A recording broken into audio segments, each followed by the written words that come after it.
Ütüö күнүнен бүгүнгү тирээхиммит жыттыра онна кыттылаахтара Национальная библиотека ихинен тириллибит проект эпохи музыка ден проект ихинен биһиги бу декадага бастыкы Москва болбут декадага аналлаах тирээхиммитин тириебит онтука биһине буллагана бу декадагара болбакка Марк Николаевич Жирков сүүс отут сыллаах өблөөйүгер Нюргун Батур опера булан тахсыбыта хэттуон 5 сылгар ананар бу тирээхиме биһине сө бу операга ананы онтон художниктарга дентириякпит онна суриятчыларга үстүхүмэгенен онотто ырыбыт суох буллагана сыл бүтүүтэ опсай тирээхин бу библиотекага тириякпитин багарабыт. Бүгүнгү биһи тирээхиммитигин илан сагалааныгытыга искусство ütүлэх деятеля Лира Львовна Габышева. Мен билигин тылы беребин Лира Львовнага. Добрый вечер, уважаемые организаторы и участники конференции. Цикл «Праздник якутской культуры» проходит в год столетия государственности нашей республики, Республики Саха-Якутия. Мы все счастливые свидетели этого эпохального исторического события. И конференция является частицей этой золотой юбилейной вехи в жизни нашего народа. Тема первой конференции посвящена 3 знаменательным датам, о которых уже сообщила сотрудник Национальной библиотеки Сардана Васильевна Алексеева. А я предоставляю с удовольствием слово открытия конференции директору Национальной библиотеки, заслуженному работнику и отличнику культуры Республики Саха-Якутия, кандидату исторических наук Максимовой Саргалане Васильевне. Пожалуйста, Саргалана Васильевна. Спасибо, уважаемая Лира Львовна, участники сегодняшнего мероприятия. От имени организаторов Национальной библиотеки еще раз разрешите приветствовать вас и поздравить с этими прекраснейшими юбилейными событиями. Это 130-летие первого композитора Якутии Марка Николаевича Жиркова, 75-летием оперы «Нюргун Батур» премьерой, 65-летием первых вечеров литературы и искусства в Москве в 1957 году.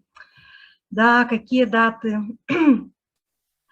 Национальная библиотека сегодня ведет активную работу совместно с Театром оперы и балета, Вилюйским улусом, его главой Винокуровым Сергеем Николаевичем по увековечению памяти Марка Николаевича Жиркова.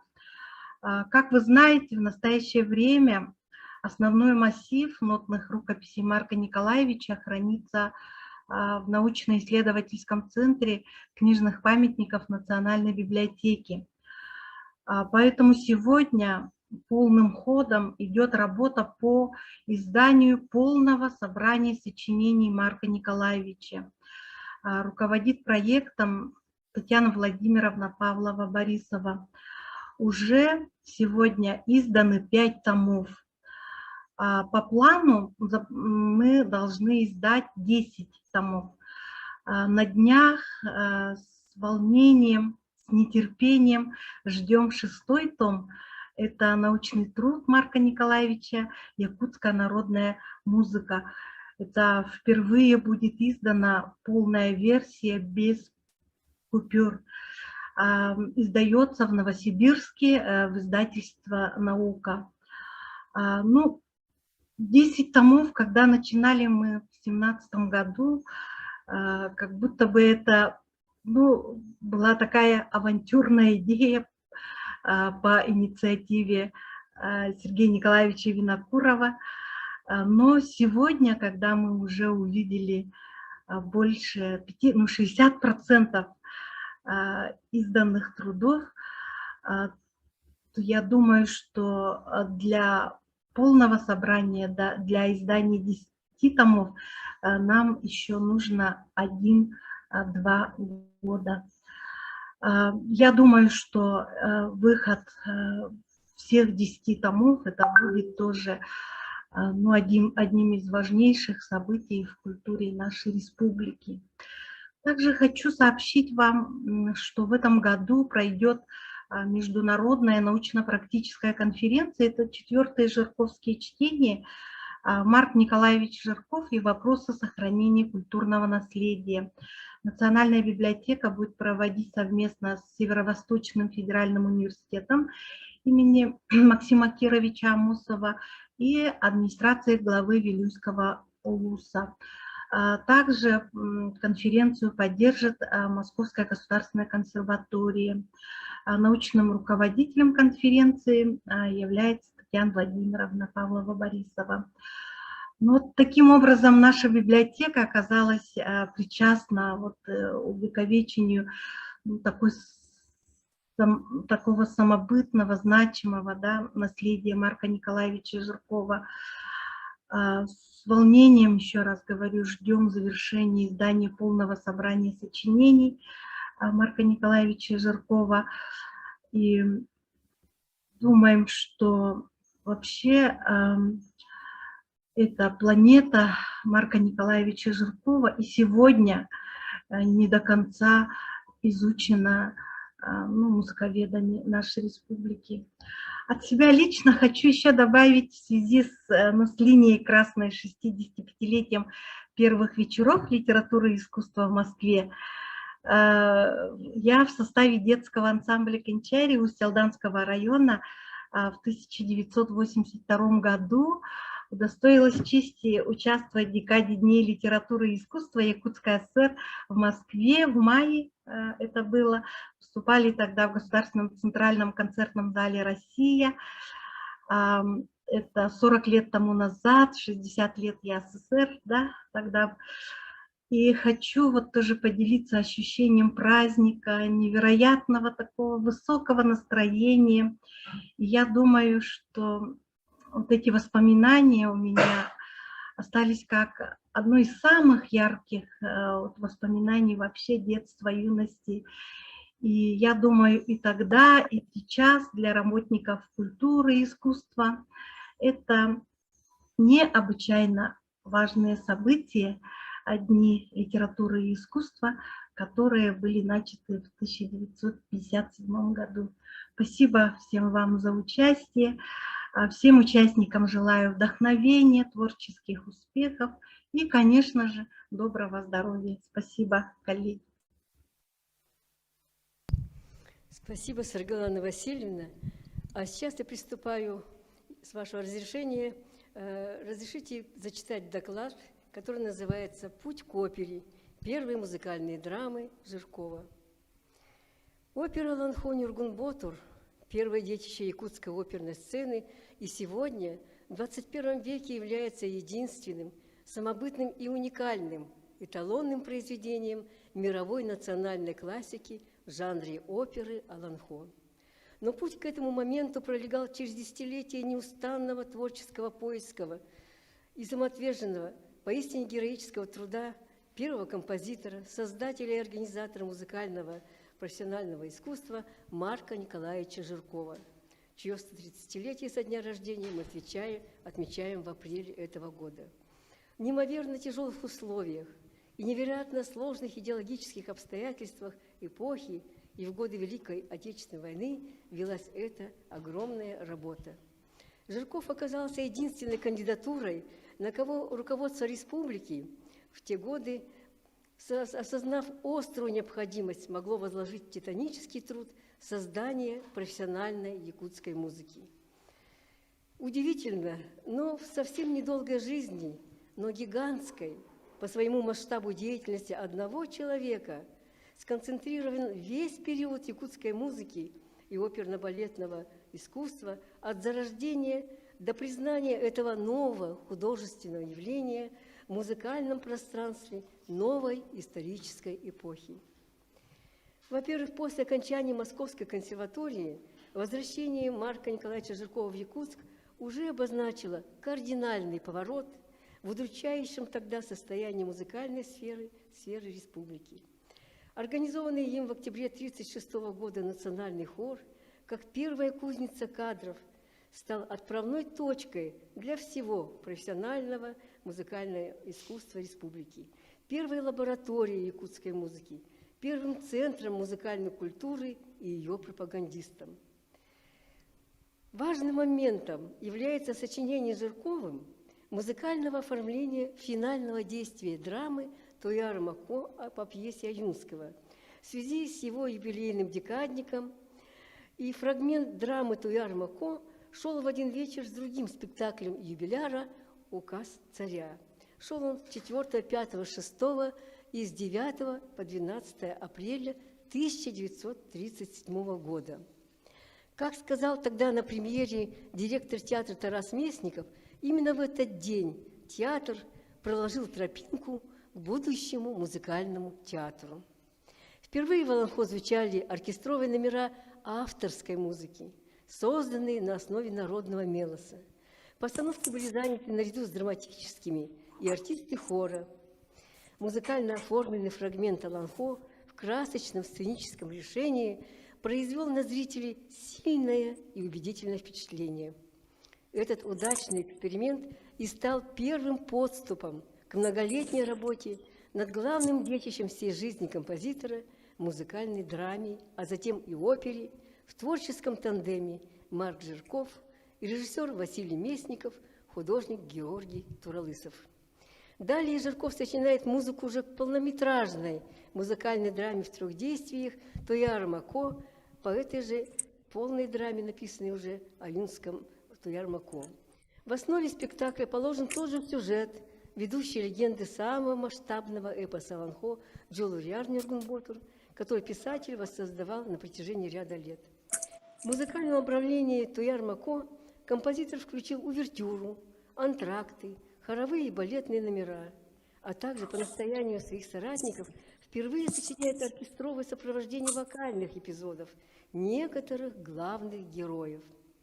И в этом спектакле композитор сделал еще один шаг и большой шаг на своем долгом пути к оперному жанру. Он сам проводит работы всей музыкальной части спектакля с инструментальным ансамблем как дирижер, с хором как хормейстер, как педагог учит солистов петь с музыкой. Новая многообещающая постановка готовится с особой тщательностью. Режиссер Местников и художник Туралысов командируются в Москву, знакомится с необходимым материалом в музеях, пополняет свой опыт в театрах, принимает в мастерских новые технические приемы, посещает спектакли декады узбекского искусства в Москве.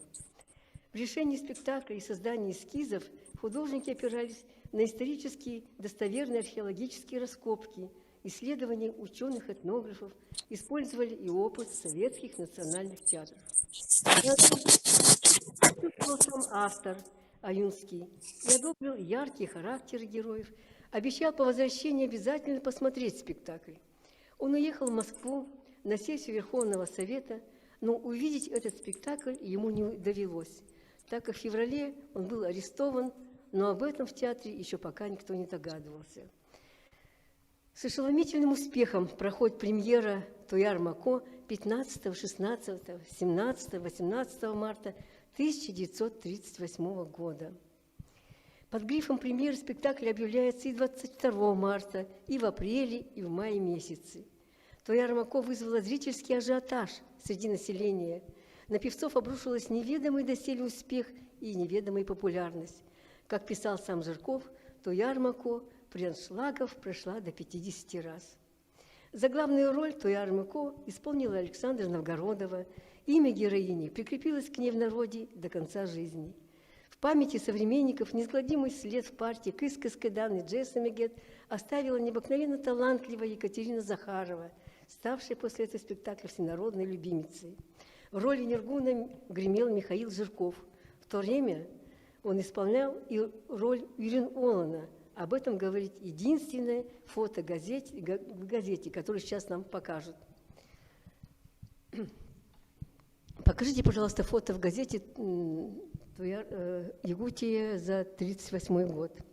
Сегодня нельзя сказать с уверенностью, какие герои в каких моментах пели в сопровождении инструментального ансамбля Жиркова, а какие роли полностью исполнялись в традиционном народном стиле Аланхо или были речитативными и чисто драматическими.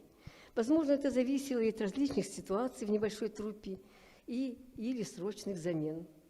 Все были уверены, и газеты писали, что Аланхо Аюнского Туярамко с музыкой Жиркова приведет вскоре к созданию национальной оперы.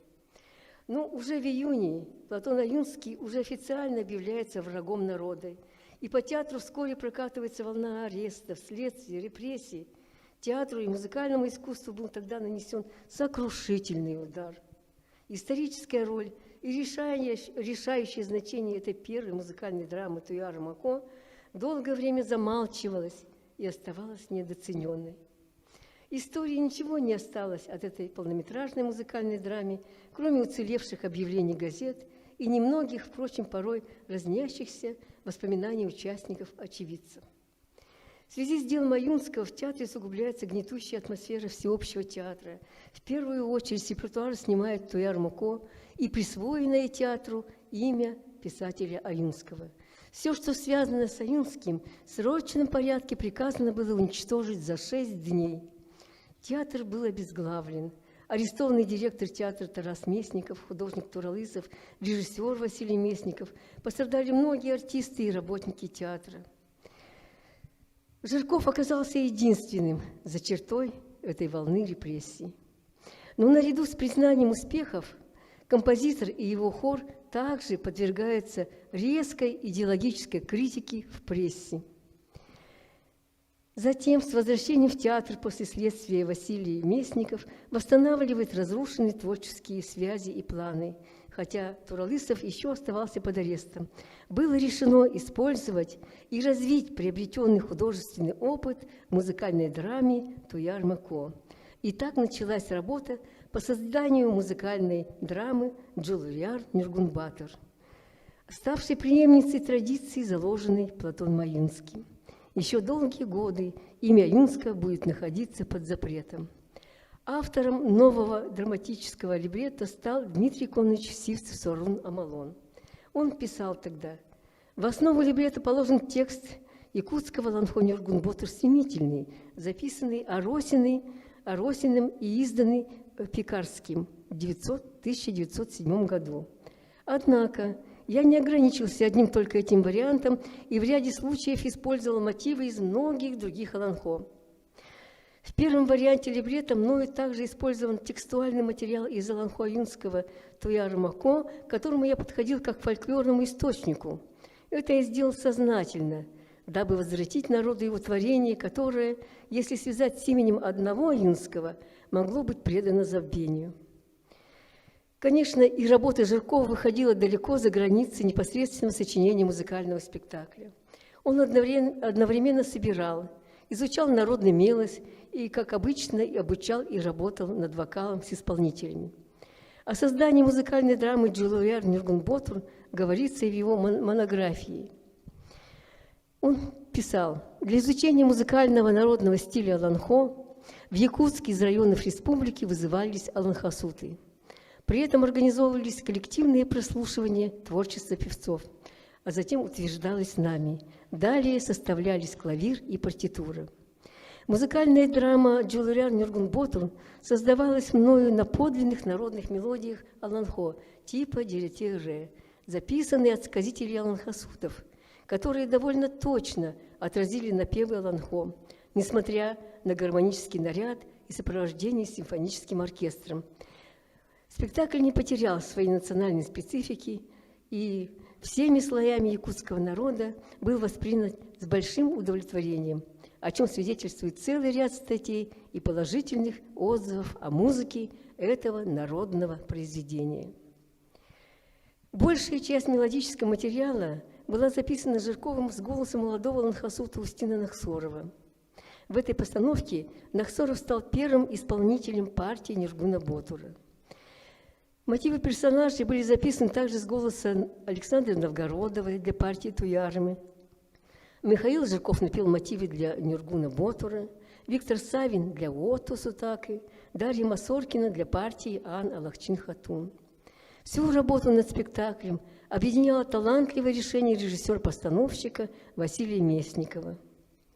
Донести художественно-эстетическую сущность эпического наследия музыкально-сценическими средствами и показать рождение Саха-оперного театра. Вот такую цель ставили перед собой авторы музыкальной драмы. Премьера второй по счету музыкальной драмы «Джулурьяр Нюргунбатор» состоялся 22 марта 1940 года и стала этапным событием большого культурно-исторического значения. Ансамбль музыкантов, играя на скрипке, дирижировал сам композитор, он же был и хормейстером. Так как в этот период главный художник театра Турлысов был репрессирован, то к сотрудничеству привлекался художник Петр Романов. По его эскизам и были изготовлены декорации и костюмы. Премьера музыкальной драмы всколыхнула всю республику. Все стремились ее увидеть и услышать. Переполненные залы, неутихающие споры. Событие получило широкое освещение. На страницах газет высказываются самые разные мнения о музыкальной постановке Аланхо. В том числе написал свою статью и Георгий Башарин.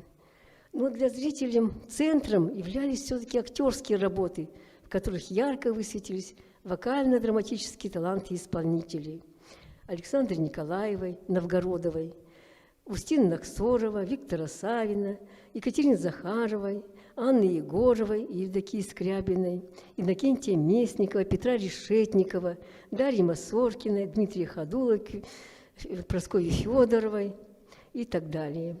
В последующих спектаклях в партии «Туяр Мыко» дебютировала и Анна Егорова, в партии Ниргуна Тарас Местников. Порадовали зрители самые мелодичные песни и танец в судаганах. Из массовых сцен наиболее впечатлила зрителей последняя картина праздничного торжества в честь оживления Туяр Мыко и победы Ниргуна, динамичный танец освобожденных богатырей и заключительный традиционный осохой. Спектакль раскрыл языком музыки, вокала, танца яркие образы, мудрость и красоту любимого народом героического эпоса Аланхо. Музыкальная драма «Джулурьяр Нюргунбатор» стала кульминацией в деятельности государственного хора и показала его творческий рост, а также недюжинный творческий потенциал. Вдохновленный успехом, но учитывая критику мартовской премьеры, Жирков продолжает работу над музыкой и довольно значительно расширяет музыкальный материал, стремясь довести его до масштаба оперы. В интервью газеты «Социалистическая Якутия» в ноябре, 29 октября 1940 года он пишет: в музыкальной драме ведущее место занимал текст, а музыкальные образы играли лишь вспомогательную роль. В опере образы Аланхо Нюргунбатор раскрываются посредством музыкальных коллизий. Дополнительно я написал увертюра, музыкальные антракты, 5 балетов, 7 хоровых песен и до 40 арий. Я максимально использовал народные мелодии аланхасутов и современных якутских песен. Например, в первой сцене введен мотив народной пляски охохой, написанный еще 70 лет назад, записанный исследователем Серошевским. Разрабатывая народные мелодии, мы старались использовать все богатство музыкальной культуры. В работу над этим расширенным вторым вариантом музыкальной драмы «Джулурьяр Нюргунбатор» сразу включаются и прибывшие осенью 1940 года молодые москвичи Василий Попов, хормейстер, и концертмейстер Полина Розинская, балетмейстер Сергей Владимиров-Климов. Для спектакля были изготовлены заново другие декорации и многие костюмы уже по новым эскизам художника Турлысова, который после необоснованного ареста был реабилитирован в октябре 1940 года и восстановлен в должности главного художника театра. Подготовка этой более усовершенствованной постановки музыкальной драмы «Джулурьяр Нюргунбатор» совпала с датой десятилетия Якутского драматического театра. Такое значимое событие отмечалось общественностью республики торжественным собранием и юбилейной постановкой обновленной музыкальной драмы «Джулурьяр Нюргунбатор». Ставился он 4 января 1941 года. Как говорила участник этой премьеры Феврония Алексеевна Баишева, до этого момента спектакль только готовился, вводились новые исполнители, студийцы музыкально-вокального коллектива. Марк Жирков подводит итоги дополненной музыкальной драмы. Общий объем музыки составляет, включая черновые записи, 600 рукописных листов или 1200 страниц. Музыка написана для 6 партий инструментов: рояля, первых скрипок, виолина облигато, вторых скрипок, виолончели и частично для флейты. По жанровым признакам музыка Ланхо состоит из увертюры, 8 антрактам к действиям и картинам, 5 многоголосых хоров, женских хоров, 36 арий, 6 многоголосых песен для смешанного хора, 1 танца с хором, 4 балетных номеров без хора, 4 дуэтов, мужского одноголосого хора и 26 элементов иллюстративной музыки.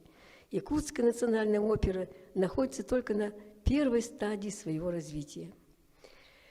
Процесс эволюции музыкальной драмы Джулиан Нюргун-Батор и к оперному жанру будет и далее направляться в углубленном, удачно сложившимся тандемом единомышленников Жирков, Местников, Амалон-Туралысов.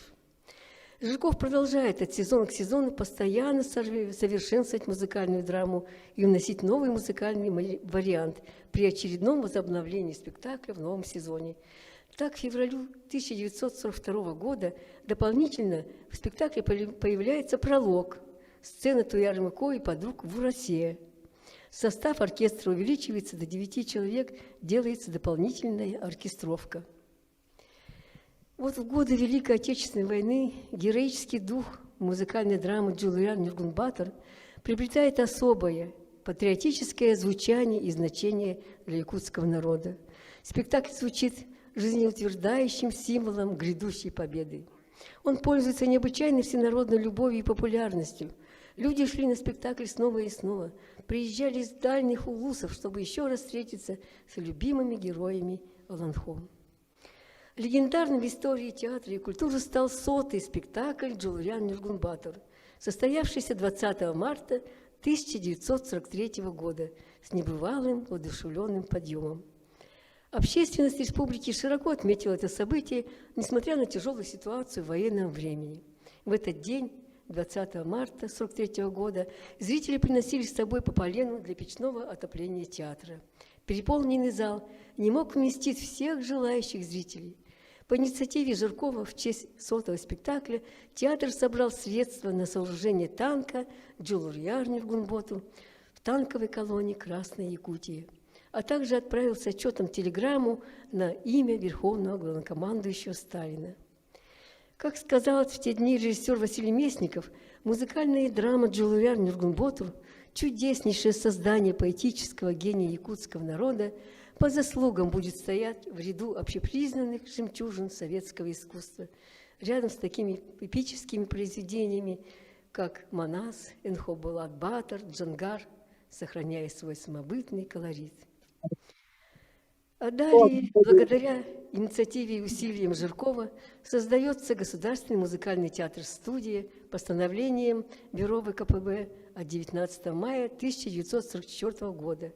Она включала программу дальнейшего развития материальной базы музыкального театра, организацию 3-годичной студии по типу среднего учебного заведения Якутского государственного музыкального театра-студии, создание музыкального репертуара, обучение наиболее одаренных студийцев в центре, а также открытие детской музыкальной школы.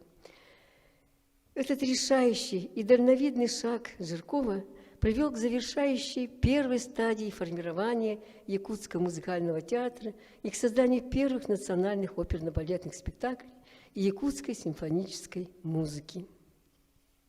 Он планировал музыкальную драму Джулиан Нюргун-Батор доработать до оперного спектакля. Для этого необходимо было сотрудничество с московскими композиторами. Спасибо за внимание. Мы приступаем к дальнейшей теме нашей конференции.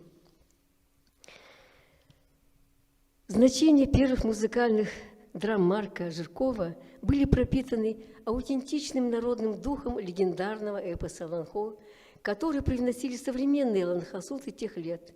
А одним из них являлся первый исполнитель Нюргун-Батора Устин Нахсоров. И я передаю слово заведующей учебной частью Амгинской детской музыкальной школы имени Черемных, музыковеду, кандидату искусствоведения Виктории Георгиевне Григорьевой. Тема ее доклада – творческий вклад Алан-Хасута Устина Нахсорова в создание оперы Нургунботу, Жиркова и Летинского. Пожалуйста, Виктория Григорьевна, ваш доклад. Спасибо, Лира Львовна. До Устину Гаврилевичу 27 мая исполняется 115 лет. И мы тоже готовимся, будем проводить научно-практическую конференцию, конкурсы. А сегодня вот несколько слов скажу о Нахсорове. Творческая практика Алан-Хасута, певца и артиста Устина Гаврилевича, отразила начальный, сложный период процесса становления и формирования профессионального музыкального искусства народа Саха в первой половине XX века. Эдуард Ефимович Алексеев писал: «Трудно переоценить вклад Нахсорова в создание якутской национальной оперы. С его голоса записаны многие напевы, положенные Летинским, Жирковым в основу оперы. Устойчивый успех первенца национального искусства во многом определил чрезвычайную популярность главных музыкальных характеристик, предложенных Алан-Хасутом и сохраненных композиторами. Теперь эти образы стали классическими, они прочно вошли в массовое музыкальное сознание и закрепились на профессиональной и самодеятельной сцене. Подтверждением небывалого распространения нахсоровской музыкальной версии Аланхо о Ниргуне могут служить многочисленные записи, сделанные фольклорными экспедициями.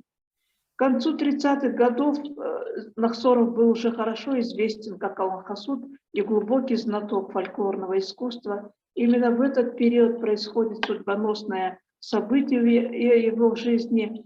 В 1939 году дирекция музыкального театра приняла Нахсорова на работу в качестве артиста и ассистента режиссера для постановки музыкальной драмы.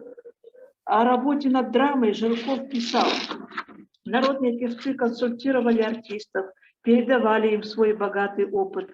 Певец Устин Нахсоров, у которого был записан ряд замечательных мелодий, был оставлен в театре для исполнения роли героя драмы Ниргуна. Из 10 песенных трактовок эпических персонажей первой якутской оперы 5 мелодий Жирков написал от Нахсорова. Это Ирюнулан, Аиумсур, Сорукбалнур, Кыс-Кыс-Кайдан и Аи-Дюргастай. Характерные мелодии Аланхо, нотированные Жирковым, навсегда закрепились в народной памяти.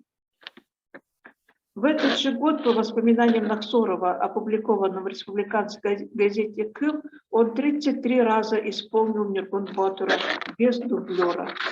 Зная весь текст драмы, на протяжении нескольких лет Нахсоров, обладая голосом баритонального тенора, исполнял не только роли Ниргун Батура и Рюнулана, но в любое время мог заменить заболевших артистов, игравших роли Аи Дюргастая и посыльного Сорукбалура.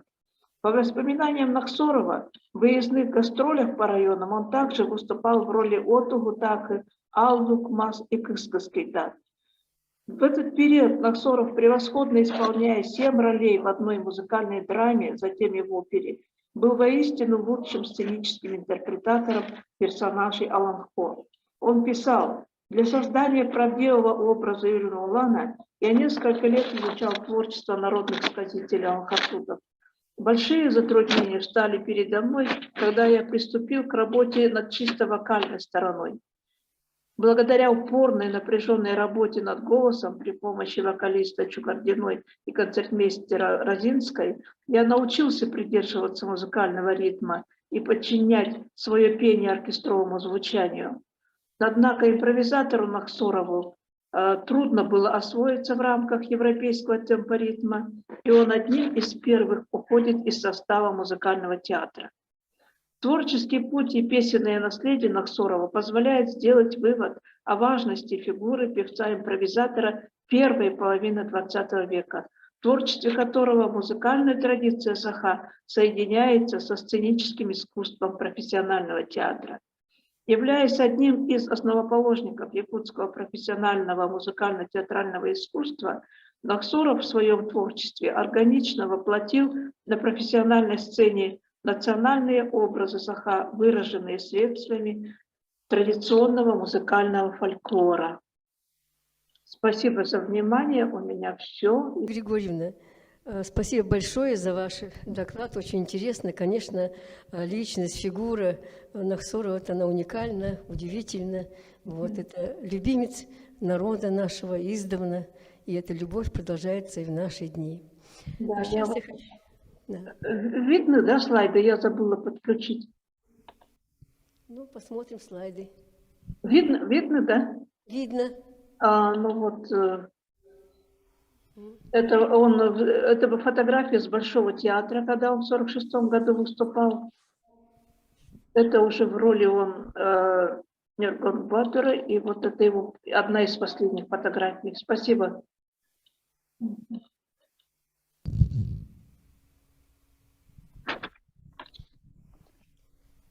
Все, да? Все? Угу. Ну, я теперь с удовольствием передаю слово музыковеду, отличнику культуры СССР, доценту кафедры истории и теории музыки Высшей школы музыки имени Босикова, члену Союза композиторов Республики Саха-Якутия и Российской Федерации Зое Иннокентьевне Кириллиной. Тема ее доклада «Серьезная и ответственная задача. Марк Николаевич Жирков о работе над оперой». Пожалуйста, Зоя Иннокентьевна, вам слово. Мы вас слушаем. Большое спасибо, Лира Львовна, и за представление, и за то, что вы очень замечательно подвели базу для создания именно оперного спектакля, рассказали интереснейшую историю постановки музыкальной драмы «Нергун Болтер». Марк Николаевич Жирков был не только тактиком, который организовывал вокруг себя, так сказать, фронт военных действий и организовывал почти все, что тогда существовало в республике: образование, театральную деятельность, культурную деятельность, но он был еще очень большим стратегом. И он прекрасно понимал, что без толчка извне создать полноценное, как бы профессиональное композиторское творчество на том этапе было невозможно. Практически композитором был он только один. Были профессиональные музыканты в республике, конечно. Тогда уже приехала Родинская, работали Земель, скрипач замечательный, работал Тимкин, и Бенедиктов, и другие музыканты. Но это были исполнители. И вот в 1944 году, еще в разгар как бы войны, в очень тяжелый период, это к тому, что, значит, нет средств, на культуру нет средств. Так вот, в 1944-м средства нашлись и на организацию первой музыкальной школы в республике, и на поездку бригады творческих работников в Москву, для, как пишет Марк Николаевич Жирков, для усовершенствования и создания новых литературно-музыкальных якутских произведений. И вот поэтому сегодня я к этой записке обращалась уже обращалась, и досталась она мне благодаря стараниям Чьянды Кимовны Скрыбыкиной, за что ей большое спасибо, из архива. И вот все, что дальше будет говориться, это будет говориться от имени Марка Николаевича Жиркова. Рост якутских национальных музыкальных кадров, рост культурных запросов якутского народа и необходимость ликвидации отсталости в области культуры Якутской республики в сравнении с другими братскими республиками выдвинули перед органами искусства вопрос о создании более сложных и крупных форм якутского национального музыкального репертуара, как инструментального, вокального, музыкально-драматического, так и балетного, танцевального и других произведений. С таким расчетом, чтобы к празднованию 25-летнего юбилея образования Якутской автономной Советской Социалистической Республики национальные музыкальные кадры смогли продемонстрировать эти произведения. Этот вопрос рассматривался управлением по делам искусств при Совнаркоме, был выставлен на разрешение областного комитета ВКПБ и правительства. И 5 июля за приказом номер 587 было решено, так сказать, создать бригаду командировочных деятелей искусства в Москву для усовершенствования музыки, музыкальной драмы Нургулболтур. То есть Жирков держал первым. Вот этот пункт он держал самым первым и над созданием нового якутского музыкального репертуара. Созданная на основе указанного постановления бригада имела в составе Местникова, начальника управления по делам искусств, Сивцева Дмитрия Коныча, драматурга, Винокурова, писателя-поэта, Избекова, автора пьесы «Сыгый Крынастыр», потому что «Сыгый Крынастыр» уже тоже был в плане спектакль. И Зверев, якутский народный певец и танцор. Очень интересно, что вот забегая вперед, что Зверев показал очень многие танцевальные движения. Показывался он в ансамбле имени Моисеева. И вот очень хороший, высокий отзыв, так сказать, оставила Марюлис. Это сотрудник коллектива театра танца. Значит, все это как бы со слов, с движений, с музыки все напевалось, рассказывалось, показывалось, и все это записывалось. И последним был Жирков, композитор, он же руководитель бригады. Часть бригады выехала в ноябре 44-го, часть в январе 45-го. Работали они до декабря 45-го года. Сроки они немножко не выдержали, потому что очень трудные были времена, трудно было устроиться, трудно было работать и так далее. Значит, я не буду говорить буквально о всех пунктах и характеризовать каждого члена бригады. Вот, остановлюсь на Жиркове. На Жиркова ложилась ответственность усовершенствовать свои музыкальные произведения, подготовить к изданию 2 сборника якутских песен, и якутские массовые танцы, пляски на народные темы. И создать как можно больше якутских сценических произведений. Но это только так говорится, что бригада состояла из местных товарищей. Местные товарищи были источниками, так сказать, литературных, театральных, сказочных, как бы произведений. В бригаду были подключены композиторы Москвы, Екатеринбурга, Санкт-Петербурга и так далее. В результате было создано 200 с лишним произведений. И композиторов, которые подсоединялись, было очень много. Вот. И нужно отметить, я бы вот хотела здесь отметить роль Марка Николаевича Жиркова, что на него ложилось. Как руководитель экспедиции я должен был вести повседневные переговоры с учреждениями организации в Москве, заниматься привлечением нашей экспедиции композиторов, писателей, консультантов, связываться с музыкальными научными организациями, связаться с государственным ансамблем народного танца, заключать договора с членами творческих экспедиций, принимать законченные произведения, рассчитываться, организовывать прослушивание законченных музыкальных произведений. Очень интересный пункт. Как уполномоченный по финансовым делам, я должен быть получать денежные переводы, составлять расчеты требовательности, ведомости требовательные на суточные за зарплату на квартирной экспедиции, гонорары рассчитывать. Значит, рассчитывать разные хозяйственно-организационные расходы, согласовывать проекты с писателями, композиторами и так далее, вычислять и изымать установленные законом налоги и сборы. Вот этот пункт вызывал у него наибольшее затруднение, потому что, как пишет Марк Жирков, чрезвычайно сложна система взимания налогов от работников искусств.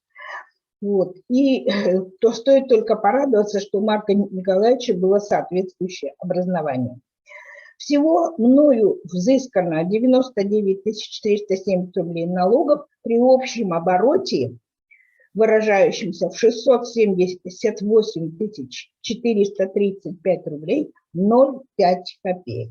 Все досконально, до копеечки было, так сказать, рассчитано. Как творческий работник на первый план он ставит усовершенствование музыки, музыкальной драмы Нургулболтур стремительный. Вот, и создать, заново создать якутскую оперу с Игорем Коренастырем. Очень интересно, вот, значит, как бы поддерживая выступление Лиры Львовны, как описывает Марк Жильков этапы подготовки. Первый этап постановки Аланхо Якутским драматическим театром – это когда спектакль содержал лишь отдельные импровизационные вокальные номера, которые сопровождались трио плюс одним инструментом, который подыгрывал основную мелодию певцам, когда исполнялись отдельные номера. Или в сопровождении трио – рояль, скрипка, виолончель, Бенедиктов, Зейн, Тимкин. В этот период певцы и танцоры не имели необходимой музыкальной хореографической подготовки, песни исполнялись по слуху, танцы как в самодеятельности. На следующем втором этапе развития якутской оперы при постановке Аланхо состав трио усиливался до состава малого симфонического ансамбля. Здесь впервые певцы сталкивались с необходимостью исполнения песен в определенной тональности. Если при первом этапе импровизация подчиняла музыку, то здесь певец подчинялся музыке. На следующем, третьем этапе развития якутской оперы в музыкальном спектакле появляются смонтированные музыкальные куски, прерываемые в сюжетных моментах разговорной речью. Здесь уже вводятся сложные хоры, смешанные женские и мужские танцы, певцы-солисты подчиняются полностью партитуре. Вот этот вот этап уже был, так сказать, подготовкой к постановке непосредственно оперы. Передо мною вплотную встал на разрешение вопрос, а как нужно перестроить и совершенствовать музыку музыкальной драмы для следующего, четвертого этапа спектаклей этого произведения. В связи с этим возник ряд вопросов. Во-первых, можно ли сделать смелый скачок классической опере, усовершенствовать музыку в настоящую оперу, отстранив этим самым от участия этого спектакля артистов Якутского драматического театра, являющихся основными исполнителями ролей ведущих героев пьесы. Во-вторых, кто же будет исполнять в течение ближайших лет основные роли героев оперы? Если мы отстраним от участия в опере артистов Якутского государственного драматического театра, тем более эта опера, как построенная на своеобразных эпических мелодиях, потребует, кроме свободного чтения нот от певца, колоритного исполнения песен в народном эпическом плане. В-третьих, оперные певцы – это не просто концертные певцы, но это прежде всего артисты, в совершенстве владеющие высокой культурой мастерства актера. Готовятся ли у нас певцы, одновременно владеющие техникой мастерства актера? Будем ли мы в ближайшее время иметь исполнителей с такой подготовкой? Эти вопросы были обсуждены в Москве вместе с режиссером Местниковым, автором либретто Сивцевым, и все мы не могли найти положительных ответов ни на один из этих вопросов. Поэтому мы приняли решение усовершенствовать музыкальную драму в Якутскую национальную героическую оперу с расчетом, чтобы основными исполнителями этой оперы являлись артисты Якутского драматического театра, а хоры, танцы, симфоническое сопровождение создать из профессиональных исполнителей.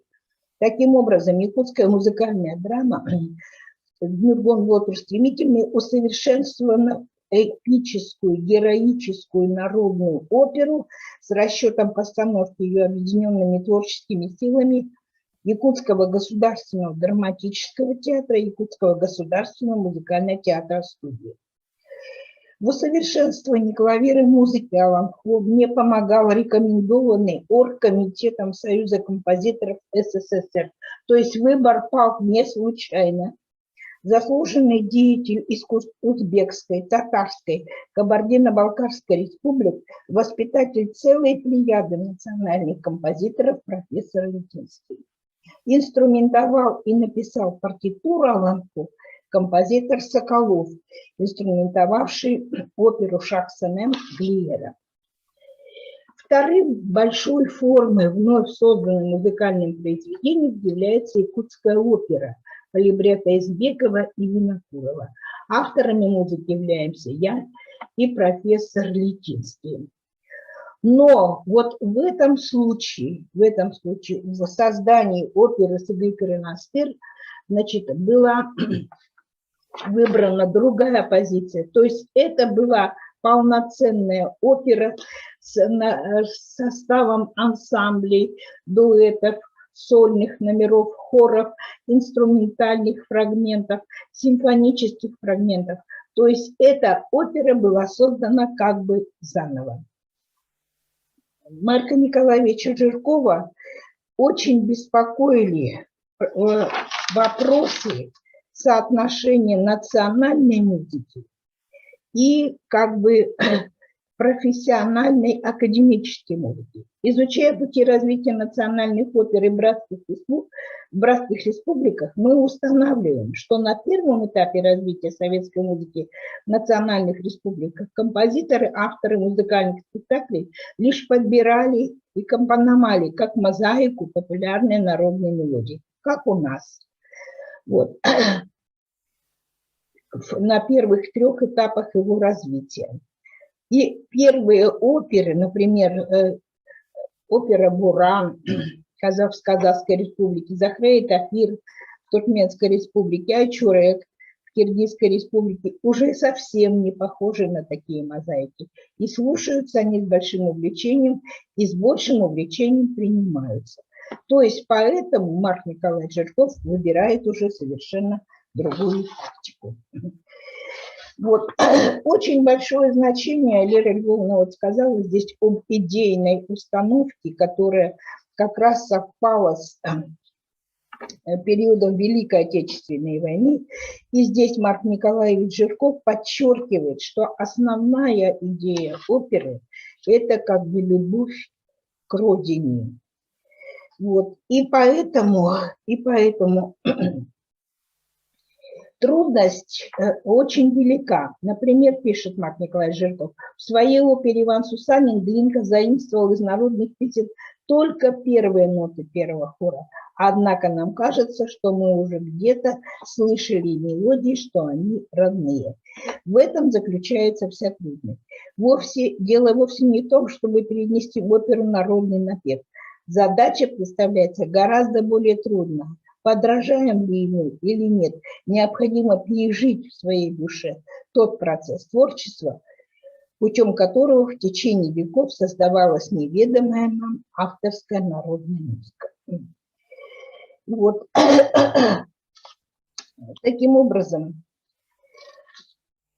как бы подходя к опере «Сыгы Кырынастыр» уже совершенно с другим ключом, Марк Николаевич Жирков пишет, что нужно написать музыку в оперном стиле, с ариями, дуэтами, терцетами, квартетами, балетными номерами, с хорами для смешанного женского мужского состава, сопровождением симфонического оркестра. То есть это была задача номер 1. Но первая опера Марка Николаевича Жиркова и Генриха Ильича Литинского, она имела тоже оглушительный успех. И прежде всего нам показало это исполнение ее на сцене Московского театра Станиславского и Мирона Ильича Данченко в 1957 году. Но это было дело будущего. Спасибо за внимание. Спасибо большое, Зоя Иннокентьевна, за ваш прекрасный доклад. Я вообще всегда восхищаюсь, как вы кропотливо, скрупулезно вот изучаете творчество Марка Жиркова. И этот доклад я уже, в общем-то, слушаю второй раз просто восхищаюсь вашим материалом, вашим изложением. Спасибо большое. Я сейчас перехожу к следующему участнику конференции и хочу сказать, что, конечно, художественная ценность первой и единственной на сегодня оперы «Аланхон Нургун-Ботур» составляет золотой фонд национальной классики. Ее значение трудно переоценить в развитии якутского музыкального искусства и театра. И об этом расскажет в теме доклада опера «Нургун-Ботур» Марка Николаевича Жиркова и Генриха Ильича Литинского, народная и заслуженная артистка Республики Саха-Якутия, пианист, концертмейстер, основатель и первый директор Музея музыки и фольклора народов Якутии, кандидат искусствоведения, этномузыковед Аиза Петровна Решетникова. Аиза Петровна, вам слово. Мы слушаем ваш доклад. Спасибо, Лира Львовна. Спасибо всем предшествующим, кто вспоминал. И особенно, конечно же, мне понравилось. Впервые я слышала вот доклад о Нахсорове, его родственнице, замечательного музыковеда, которая такой патриоткой является вот, Амдинского улуса. И вообще очень правильно она ставит саму проблему вообще, как это все, как вклад, творческий вклад Устина Гавриловича Нахсорова, который действительно, его, вот особенно вот та мелодия, вот, Айым Суру Даган, она вообще является в стиле Дегаренера, созданная им, это такая лирическая мелодия, которая никак не может, хотя они все импровизируемые песни, но вот именно Айым Суру Даган, она вот вошла в золотой фонд вообще вот эпических мелодий и никак не хочет и не может быть заменена никакой другой мелодией в сознании народа. И, конечно же, вот очень большой вклад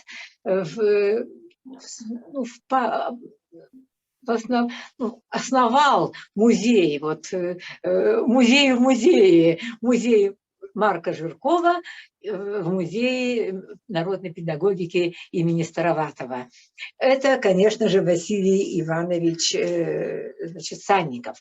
И вот я, когда читала все эти материалы, я просто очень благодарна главе Вилюйского улуса, с которым связан вот наш вот этот юбилей грандиозный.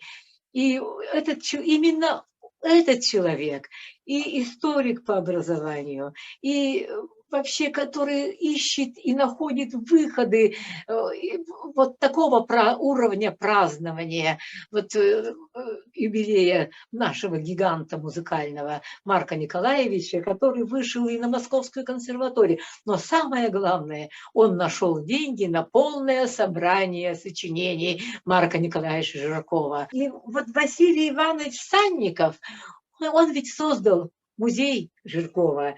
И то, что вот сделал этот человек, сам издал книгу первую, на которой основывалась и наша Галина Алексеева. И вот этот человек, он поставил такой памятник Марку Николаевичу, который действительно, на котором мы теперь вот возводим вот это новое как бы здание, вот это основа, фундамент. И вот где работал Марк Николаевич Жирков, это вообще уму непостижимо. Он был делопроизводителем Вилюйского окружного комиссариата, секретарем уполномоченного военно-революционного штаба, ну и так далее, бухгалтером был, все. Но как все это пригодилось ему в будущем? Я вообще считаю, что вот он освоил на отлично, вот освоив эти специальности, связанные с финансами, с различными хозяйственными делами, с писаниной, вот наверх, да, вот все это надо же было уметь и писать, все эти заявления по государственным. Вот он, я считаю, что он окончил, фактически освоил на отлично все практические курсы нынешних вузов государственной службы. Как он писал заявления все эти, суть проблемы, он фактически так формировал заявку на новое что-то, что фактически для положительного решения этого вопроса весь текст был уже написан. И меня поражало, как он искал деньги на симфонический оркестр театра. Он даже перечислил все ставки, штатные единицы различных учреждений, связанных хоть как-то с музыкой. Или это руководители различных различных хоровых коллективов, ну, учреждений. И вообще вот все он даже упомянул штатные единицы в кинотеатрах города Якутска, когда перед каждым сеансом скрипачи, пианисты, вокалисты, они выходили и исполняли, занимали публику перед сеансами. Даже вот эти деньги он предлагал использовать, это все равно должно служить музыке. Оно уже служит музыке, но если все это будет объединено в виде... Он так убедительно писал все эти свои заявления, все эти прожекты, он так их расписывал, что становилось понятно, действительно это возможно, это все возможно. И вот так он добивался. Из чего же он в труднейшие военные годы? Открывается детская музыкальная школа, республиканская. Потом открывается училище, значит, музыкально-художественно-хореографическое. Потом они все теперь отдельные, средние учебные музыкальные заведения.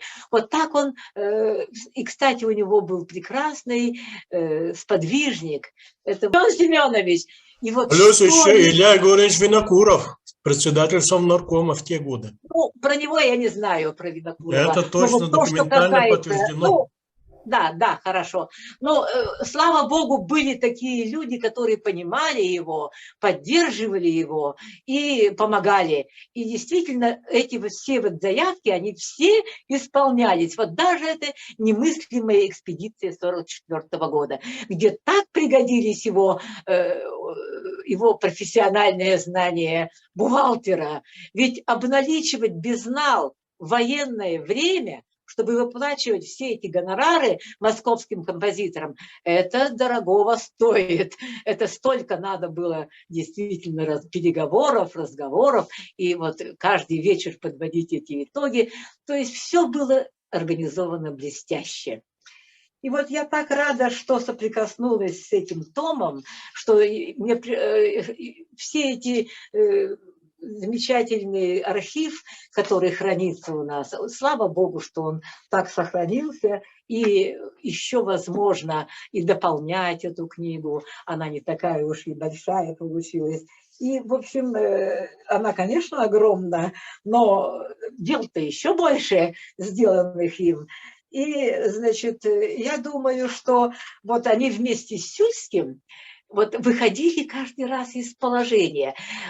И вот Лира Львовна написала свою вот историю Якутского музыкального театра, столько лет разбирала все эти бумаги, все эти сложности разбирала. И вот можно было вот по ее черновому варианту истории музыкального театра, я все-таки действительно, как они выкручивались.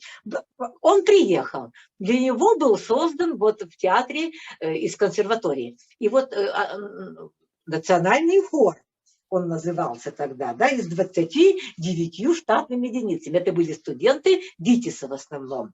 Потом вдруг, что случилось? Боже мой, что-то такое. Это вообще...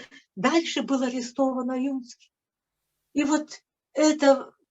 Они вот, оказывается, еще и скрывали, не то что скрывали, не было известно, что он был арестован, что с ним случилось, никто и не знал фактически. И как долго сидел в заключении Георгий Михайлович Туралысов, тоже один из самых ярких и талантливых деятелей искусства, который учился во Вхутымасе, который видел спектакли, ориентировался на спектакли Станиславского, Таирова, Мейерхольда.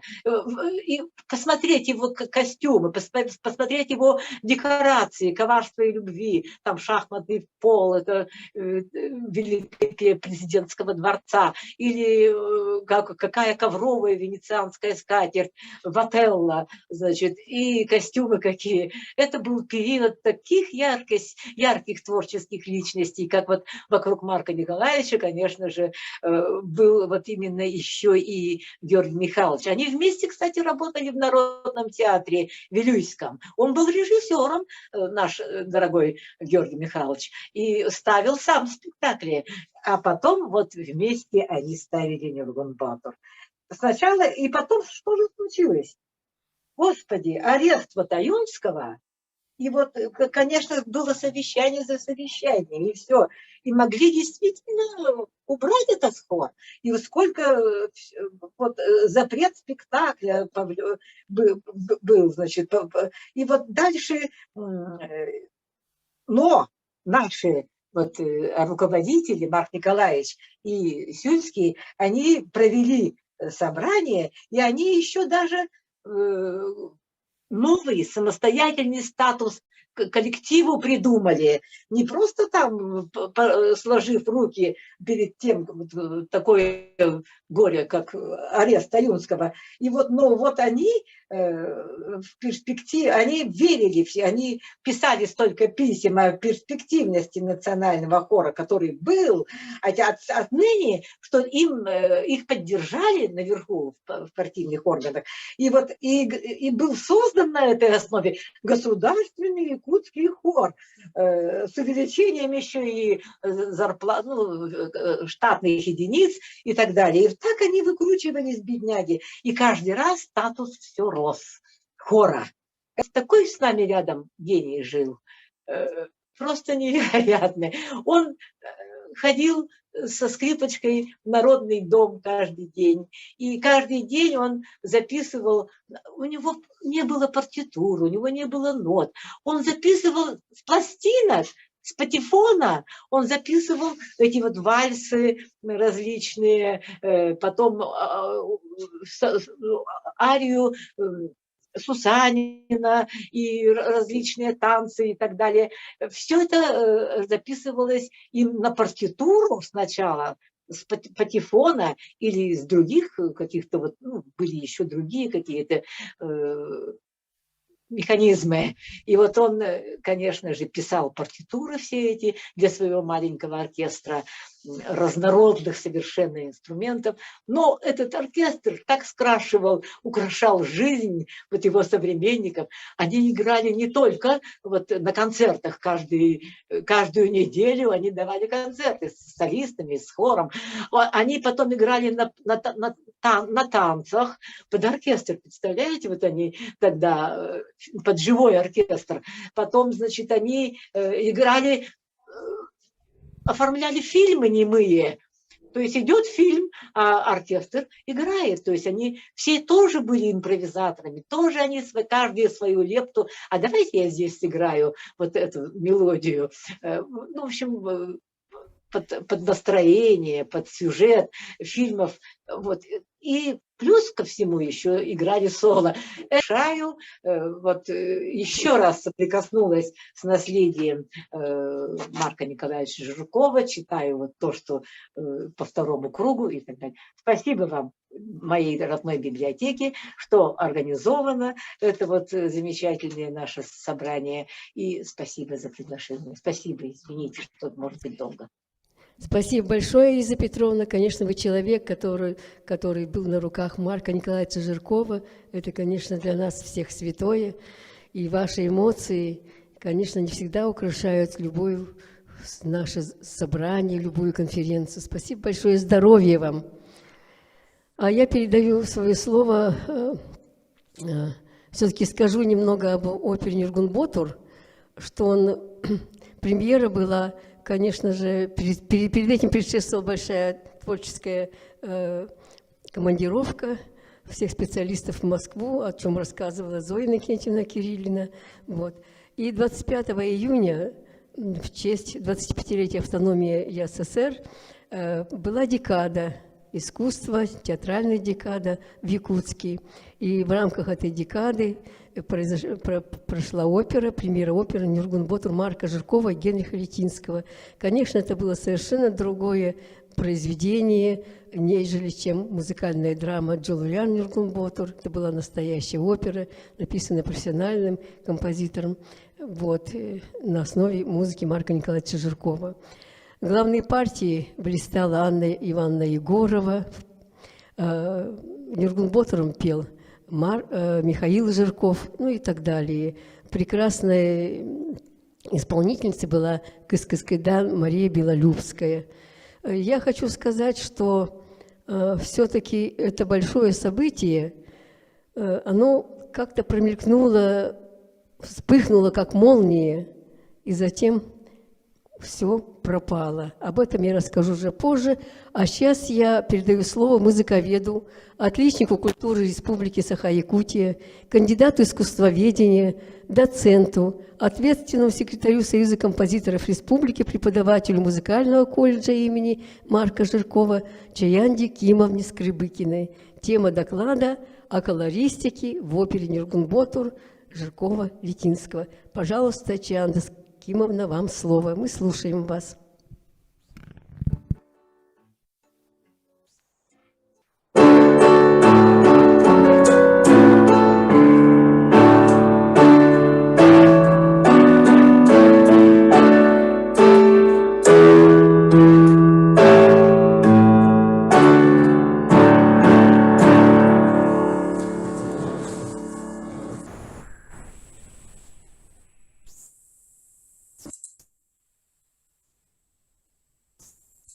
Добрый день, уважаемые участники конференции. Думаю, несколько звуков из оперы «Нюргун-Ботур» Марка Жиркова и Генриха Литинского немного нас взбодрят и введут в атмосферу, в музыкальную атмосферу, прекрасную гармонию, волшебство звуков нашей первой национальной якутской оперы. Итак, сегодня мы будем говорить о колористике в опере «Нюргун-Ботур» Марка Жиркова и Генриха Литинского. В основе оперы лежит якутское аланхо. Значит, по определенным данным, значит, все, наверное, знают, что в аланхо содержится от 10 тысяч до 15 тысяч стихотворных строк. На сегодняшний день имеется 16 расшифрованных текстов аланхо и 130 рукописей хранятся. Предположительно, аланхо было создано в бронзовом и раннем железном веке, то есть в 8-9 веке нашей эры. Аланхо является источником всех жанров, всех видов якутского искусства. В 2005 году оно было признано шедевром нематериального устного наследия человечества. И в 2020 году наша республика отметила 1270 лет аланхо. Аланхо также является основой музыкального искусства нашей республики. Огромное количество произведений якутских композиторов посвящено образам аланхо. Среди них сочинения Пейко, Ром, Жиркова, Литинского и многих других композиторов. 2022 год очень знаменательный для жизни нашей республики. Столетие республики, 390 лет вхождения Якутии в состав России, 130 лет Марка Жиркова, 90 лет Николая Савельевича Берестова, 90 лет Гаврила Колесова, 75 лет Владимира Васильевича Ксенофонтова, 65 лет Кирилла Афанасьевича Герасимова. Если подсчитать, то аланхо Нюргун-Ботур в этом году исполняется 1272 года. Ей предшествовала, как говорили историки, музыкальная драма «Дюрилурер Нюргун-Ботур» на музыку Марка Жиркова 1940 года. И вот в 1947 году была поставлена опера «Нюргун-Ботур» Жиркова-Литинского, которой в этом году исполняется 75 лет. Цель сегодняшнего выступления – выявить колористические особенности гармонии в музыке оперы «Нюргун-Ботур», потому что я занимаюсь в первую очередь гармонией в музыке якутских композиторов. Объектом исследования стал гармонический язык оперы, и методологическую основу составили труды якутских музыковедов, посвященных этой теме. Если говорить о жанре оперы, можно вспомнить работу Нины Ивановны Головневой «Становление якутской профессиональной музыкальной культуры». Значит, исходя, значит, из различных источников, черт, особенностей оперы, жанровых особенностей, значит, она называет эту оперу, значит, говорит, что эта опера написана в жанре оперы Аланхо. Если вспомнить само Аланхо, сюжет относится к героико-архаическому типу и посвящен подвигам богатырей. Сам, значит, развитие сюжета происходит от рождения героя до возвращения его в родной дом. Аланхо, как все мы знаем, является энциклопедией жизни якутского народа. Продолжительность исполнения Аланхо может составлять до 5-6 ночей. Сюжет оперы Аланхо, Нюргунботур, Жиркова и Летинского гораздо более действенный, конечно, сокращенный, с мифологической основой. Также сохраняет героико-архаический тип. Здесь происходит также борьба реального и реального миров. Автором либретто является Дмитрий Конович Сивцев, Сороду Маллон. Русский текст Лаписовой. Это вот из клавира 1983 года, по которому я работала. И опера Аланхо – это вот такой тоже первый жанр, да, в академической музыке. Впервые такой жанр появляется. Это очень масштабное действо. Опера состоит из 4 действий, 6 картин, насчитывается 14 персонажей и 82 номера. Если говорить о мелодике, то есть прежде чем говорить о гармонии, несколько слов надо сказать о мелодике, значит, оперы. Как мы знаем, Аланхо – это театр одного исполнителя. В опере также, да, значит, передается, конечно, опера написана на якутском языке, применяются колысахи, и в целом отмечается узкий вокальный диапазон всех вокальных партий. Если вспомнить традиционные стили пения в якутском фольклоре, средние и верхние миры, в основном это стиль джере-тире, нижний мир, шаманы, инопение, кутуру, и бытовые персонажи, комические, жители среднего мира поют в стиле дегере-нере. Ну и, естественно, Аланхо мы можем считать абсолютным воплощением национального звукотембрового идеала – трют-дорго. Темы народные, которые использовались, собственно, в опере, вот я назову несколько из них, да, то есть это получается цитирование, фольклорно-цитатный метод. Здесь такие темы, как «Люди вы молодые», «Белогрудый снегирь», «Народ трудовой» и «Верхневилюйский осухарь». Значит, в качестве тем использовались таким образом устоявшиеся интонационные формулы Аланхо, в стиле джере-тире мелодика таких персонажей, основных героев оперы Туяра Мико, Нюргунботура, Юрюнуалан, и напение это Отогутак, Кыскаскайдан, Дегеренере, мотивы Сорок Баллуров. Как вы видите на слайде, да, достаточно большое количество монологов. У Туяры их 7, у Нюргуна 5, у Отогутака 6, Кыскаскайдан, например, 4 монолога. Так. В своей статье «От героического эпоса Аланхо к опере и киномузыке 2020 года» Оксана Эдуардовна Добжанская говорит о том, что в отборе и записи мелодий тем к опере принимали большое количество народных певцов. Вот сегодня уже упоминался Устин Нахсоров. Также при записи мелодий принимали участие Новгородова из Хангаласского улуса, Жирков, Горный улус, Саввин, Чурапчинский улус, Масоркина, Татинский улус и Избеков, Мегино-Кангаласский улус. Виктория Григорьевна Григорьева, значит, вот сегодня уже, значит, озвучила этот факт, что действительно Устин Нахсоров сыграл огромную роль, значит, в подборе мелодий, значит, этой оперы. Так же, как говорила Галина Григорьевна, да, он использовал 5 тем из 10 лейтмотивов оперы, то есть были использованы в исполнении Устина Нахсорова. И он 33 раза исполнил партию Нюргунботура с 40 по 47 год, а в 47 году в опере он исполнил партию Юрюнуалана. И также хочу вспомнить работу Зои Иннокентьевны Кириллиной. Вот сегодня, значит, фрагмент прозвучал. И здесь вот конкретно вот в докладной записке Марка Николаевича написано, да, что темы оперы предоставлены Марком Николаевичем Жирковым, клавир написан Генрихом Ильичем Летинским, а партитура принадлежит московскому композитору Владимиру Александровичу Соколову. Это неизвестное имя нашей, как бы, особой республики, как-то он не упоминается, поэтому маленькую такую биографическую Справку я здесь прикрепила.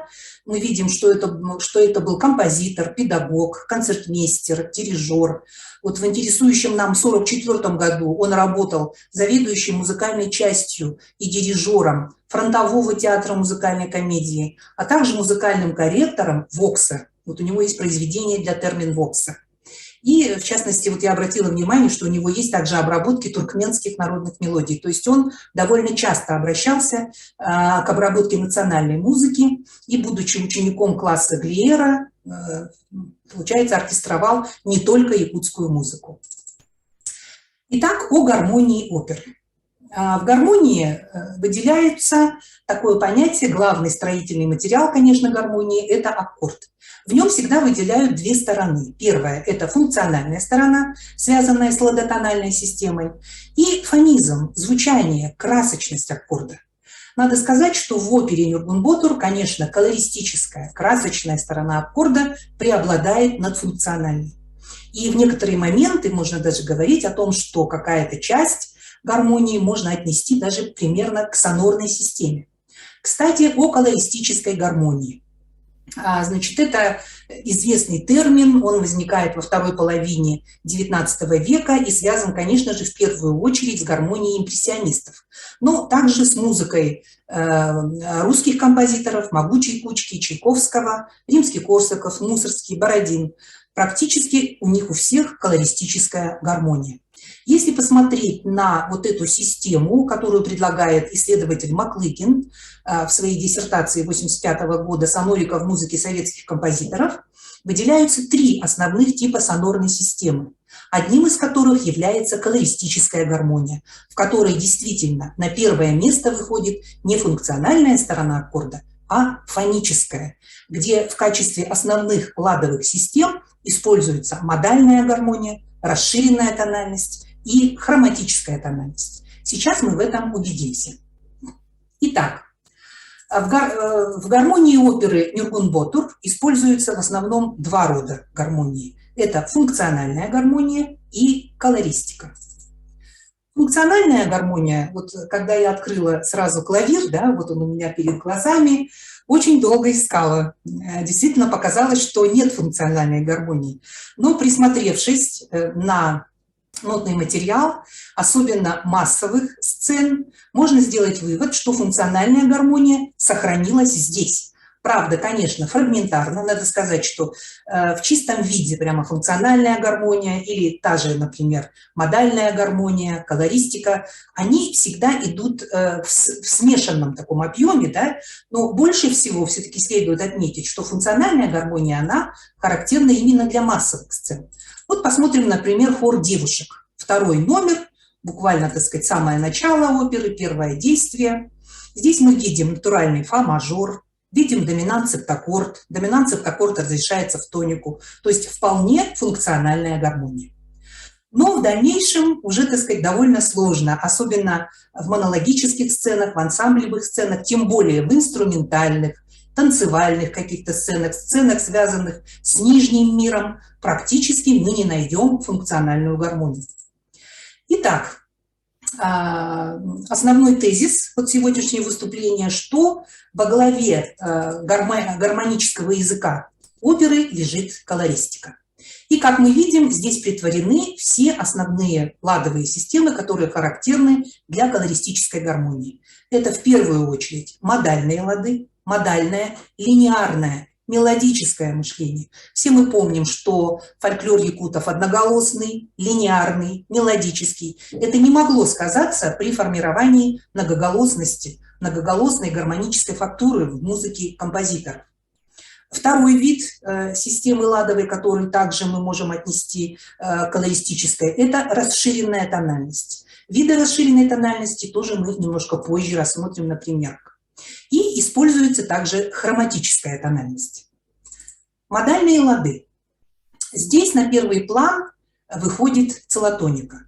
То есть можно было бы, конечно, сказать, что это лидийский лад, когда используется мажор с повышенной 4-й ступенью. Но этот лад, как мы понимаем, он основан на так называемой, на заполнении якутской кварты, увеличенной кварты, тритона, который лежит, значит, является одним из ладомелодических моделей, значит, национального звукотембрового идеала. И здесь мы видим огромное количество примеров использования целотоники. Вот, например, первая песня Рюмолана. Вот ход си бемоль, до, ре, ми бикар. Вот он, ми бикар, есть по аккомпанементе. Вторая песня Рюмолана тоже си бемоль мажор. В основном у него си бемоль мажор, тональность этого богатыря. Тоже смотрим структуру си бемоль, до, ре, ми бикар. Вот. Так. Дальше. Целотоника в чистом виде тоже до, ре, ми, фа, диез. Это песня Аналах Чунхотун, 25 номер. Как раз звучит, да, вот якутский характерный зачин джебо, и гармонизуется тоническое трезвучие и как бы вот это вот с повышенной ступенью, с 4-й. И тут же низкая 7-я ступень еще, то есть целотоновый лад си бемоль, до, ре, ми, фа, диез. Дальше. Также используются, значит, лады, связанные, ну вот практически тут вот, ну будем говорить, что это условно дорийский и фригийские лады.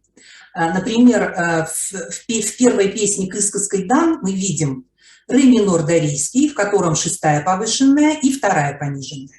То есть это характерные признаки вот этих двух ладов.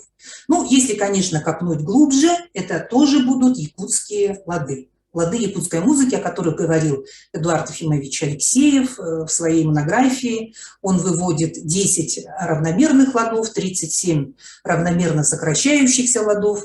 И вот в эту систему вот эти лады прекрасно ложатся. Ну, просто, так сказать, для удобства восприятия, да, так сказать, все имеем европейское академическое образование. Можно говорить, вот, что это дорийские и фригийские лады. Вот, в частности, вот Кыскаской дан тоже, да, вот ее образ у композиторов тут связывается, получается, с фригийским ладом. Помним, да, что клавир писал, значит, Генрих Ильич Летинский. Вот у него Кыскаской дан, фригийский вид.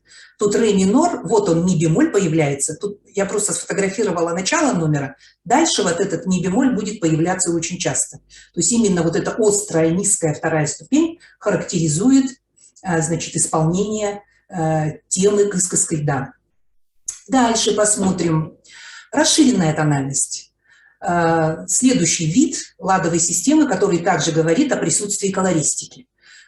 Сразу открываем увертюру, 1-й номер, и встречаемся с параллельным мажором-минором. Основная тональность си бемоль мажор. Если посмотрим на функции, вот тоника, затем идет снова тоника, потом доминант септаккорд из соль минора, доминанта из си бемоль мажора, 3-я ступень, разрешение в 6-ю, затем доминант септаккорд из соль минора очень ярко разрешается в тонику си бемоль мажора. То есть здесь мы видим абсолютное воплощение параллельного мажора минора. То есть вот, кстати, вот такие очень важные номера написаны именно в этом виде лада. Параллельный мажора минор. Также в этом же виде написано, как мы видим, первая песня Нюргунботура. Ми бемоль мажор, до диез минор. То есть заявлен ми мажор, в партии идет ми мажор джебо, ми соль диез, в аккомпанементе идет до диез минор. Видим, что доминанта до диез минора разрешается в ми мажор. Это тоже параллельный мажора минор. Также параллельный мажора минор встречается вот в том фрагменте, с которого я начала свое выступление. Это заключительный хор саргыджалы. Здесь ре мажор. Практически весь хор построен на соотношении 1-й и 3-й ступеней. То есть ре мажор и фа диез минор. Но если мы представим фа диез минор как доминанты к 6-й ступени, мы тоже выходим на параллельный мажор минор. То есть ре мажор и си минор. То есть ре мажор и доминанта из си минора, потом снова ре мажор. То есть очень типичное такое терцовое соотношение. Это, конечно, абсолютно модальная гармония. Следующий вид расширенной тональности, который используется здесь очень много и в наибольшем количестве номеров. Я, наверное, слишком долго здесь останавливаться не буду, просто буду показывать. Да? Значит, вот вторая песня Нюргун Ботура. Здесь используется ми-бемоль мажор. Надо сказать, что основная тональная сфера Нюргун Ботура – это ми-мажор, ми-бемоль мажор. В основном ми-бемоль мажор. Тут вот встречаются ми-бемоль мажор и ми-бемоль минор. Сцена Кыскас Кайдан, вот Угутакы. Здесь вот начинает партию Кыскас Кайдан. Здесь, кстати, интересно, используется одноименный минора-мажор. То есть в ре миноре появляется фа диез из ре мажора. То есть тоже абсолютно яркое использование. Давайте я просто тоже пролистну. Песня Аиум Сур, вот которой сегодня, да, восхищались. Ми мажор, ми минор, одноименный. Здесь минорная доминанта. Одноименный мажор и минор «Шествие богатырей». Это уже ближе к концу оперы. Одноименный мажор и минор «Богатырский танец». Соль мажор, соль минор. Ну и, как мы видим, также встречается целотоника. И вот единственный пример использования однотерцового минора-мажора, вспомним, да, что существует 3 вида мажора-минора, это параллельный, одноименный и однотерцовый. Вот единственный пример однотерцового минора-мажора я нашла в кумысном танце, это значит тоже ближе к концу оперы, здесь используется ля-минор и ля-бемоль-мажор, то есть тональности с общей терцией. Очень интересное соотношение.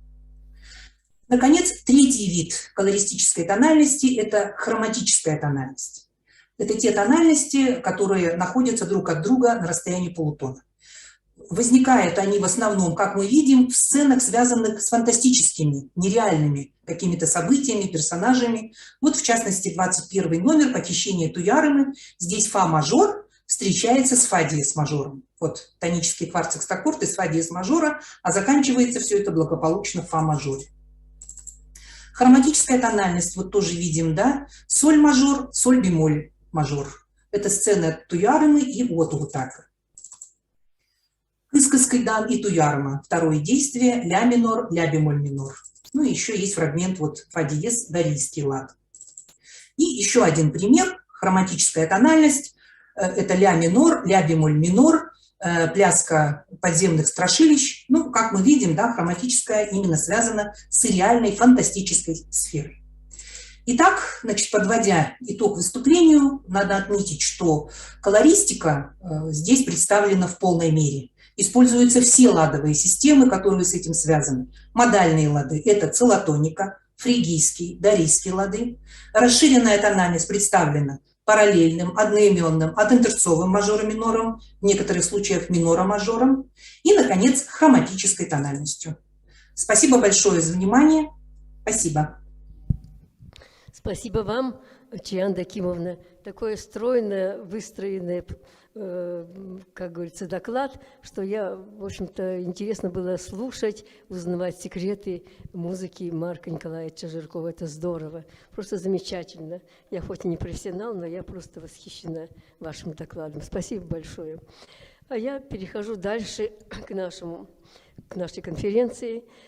К сожалению, все, что было достигнуто Жирковым и его музыкальным театром студии к моменту появления оперы «Нюргун Ботур» 25 июня 1947 года, разрушено постановлением ЦК ВКПБ от 10 февраля 1948 года об опере «Великая дружба» Мурадели. Оно стало сигналом для руководства всех республик Союза выявления формализма на местах. Обнаруживается формализм и в Якутии, в творчестве и в музыке самого Жиркова, которые тормозят дальнейшее развитие якутской вокальной культуры. Обвиняется и автор либретто Сурун Малон в мрачной мистике, в отсутствии активных действий Туярмыко и тем более Нюргуна, как пассивного исполнителя воли, потусторонних духов и так далее. В атмосфере всеобщего страха приказом Управления по делам искусства СССР от 15 марта 1948 года Якутский музыкальный театр-студия расформировывается и ликвидируется. Сокращается, распускается с таким невероятным трудом сформированная труппа. Только часть артистов переводится в состав вновь реорганизованного Якутского государственного музыкально-драматического театра. Единственное, что удается Жиркову, это спасти обучение музыкальных кадров. Оно продолжилось и в детской музыкальной школе, и в Якутском музыкально-художественном училище, которое только в 1958 году, через 10 лет, выделяется самостоятельное музыкальное училище. С наступлением же 1949 года музыкальная труппа окончательно погружается в глубокий кризис почти на 7 лет. Трудно представить, как пережил композитор этот неожиданный удар, сокрушивший здоровье физически и творчески могучего титана, выдержавшего гигантскую работу, сверхчеловеческое напряжение в тяжелейшие военные годы, сложнейшие переплетения идеологического диктата и репрессий, когда, наконец, он достигнул то, к чему была устремлена вся его жизнь без остатка. После этого приказа он проживет всего 2 года и 1 месяц, скончавшись 17 апреля 1951 года в возрасте 59 лет, не дожив года до своего 60-летия. Композитор успеет сделать еще многое, но уже вне стен театра, и не доживет до звездного часа своего детища оперы «Аланхо Ниргун-Ботур» на московской сцене на первой декаде 1957 года. Но мощные корни творчества композитора не погибли. Идеологическая критика постановления не уничтожила художественную ценность оперы из памяти и национального самосознания народа и исполнителей. Так, в 1955 году в связи с юбилеем 30-летия Якутского драмтеатра появляется веский повод для того, чтобы возобновить оперу «Ниргун-Ботур». Возобновление Ниргуна в прежней постановке возглавили его отцы, уже без Марка Николаевича Жиркова, режиссер Василий Местников и художник Георгий Туралысов. С энтузиазмом приступили и молодые специалисты, дирижер Галина Кривошапка и хормейстер Феврония Баишева, последователи и ученики, воспитанники Марка Жиркова. Наряду с прежними исполнителями впервые в партии Туярмыков выступила Анастасия Лыткина, Надежда Шепелева в партии Мусур Удаган, Юрин Олан, Николай Харитонов и Гаврил Колесов. В состав солистов вошли поющие выпускники театрального училища имени Щепкина, Лазарь Сергучев, Ниргун-Ботур, Мария Николаева Канаева, Туярмако, Корнилова Адамова, Кыс-Кыс-Кайдан и другие. Танцы и танцевальные сцены были по-новому поставлены Марией Жарницкой. Так, через годы небытия возрожденный Ниргун-Ботур, опера, вновь вышла к зрителям 1 декабря 1955 года и открыла юбилейную программу драматического театра и возвестил о начале нового периода музыкального искусства республики. А с весны 1956 года республика стала готовиться к торжественному празднованию 325-летия вхождения Якутии в состав российского государства. И именно опера «Ниргун-Ботур», недавно, кстати, восстановленная, была призвана представлять достижения культуры республики на первой декаде СССР на вечерах якутской литературы и искусства в Москве, которая проходила с 10 по 17 декабря 1957 года. Но для этой масштабной работы потребовалась дополнительная деятельность с автором Жиркова, с композитором Летинским, увеличение штатов и многое-многое другое, о котором уже говорили предыдущие участники конференции. Кроме основных постановщиков оперы Местникова, Туралысова, Кривошапка, Баишева, для новой редакции постановки приглашается из Большого театра режиссер Яким Шароев, из Свердловска педагог вокала Зоя Щелока, концертмейстер Нона Гомозова и другие. Над выполнением декораций и мастерских Москвы с якутскими художниками работает художник Большого театра Иван Писарев. Спектакль «Ниргун-Ботур» показывается 11 и 12 декабря на сцене музыкального театра имени Станиславского и Немировича Данченко. Народность, самобытность, оригинальность национальной оперы «Ниргун-Ботур», а также уровень большого профессионального искусства в сказочно-феерическом спектакле произвели в столице страны неожиданный фурор. Для москвичей это было художественное явление, художественное открытие. К концу спектакля и сцена, и зрительный зал слились в одно целое. Зрители стоя почти 10 с лишним минут дружно аплодировали якутским артистам. Как-то трудно представить себе, что 4 десятилетия назад Якутия совершенно не знала профессионального искусства. А ныне в Москве мы слушаем якутскую оперу «Ниргун-Ботур». Этот чудесный спектакль покорил зрителей своей самобытностью и свежестью. В нем раскрылась прекрасная, как якутские алмазы, душа народа. Живые мгновения этих далеких дней представят нам сегодня сами свидетели этого грандиозного события, в котором участвовали 265 человек, и среди них наши почетные гости.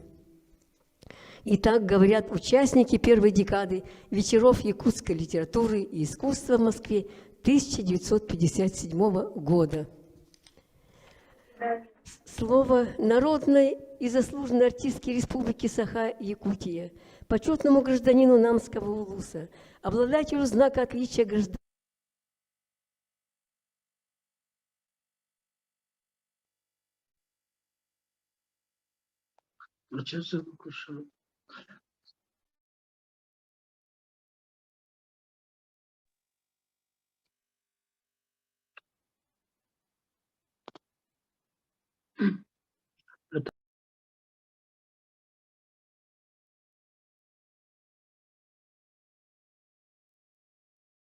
Нет звука.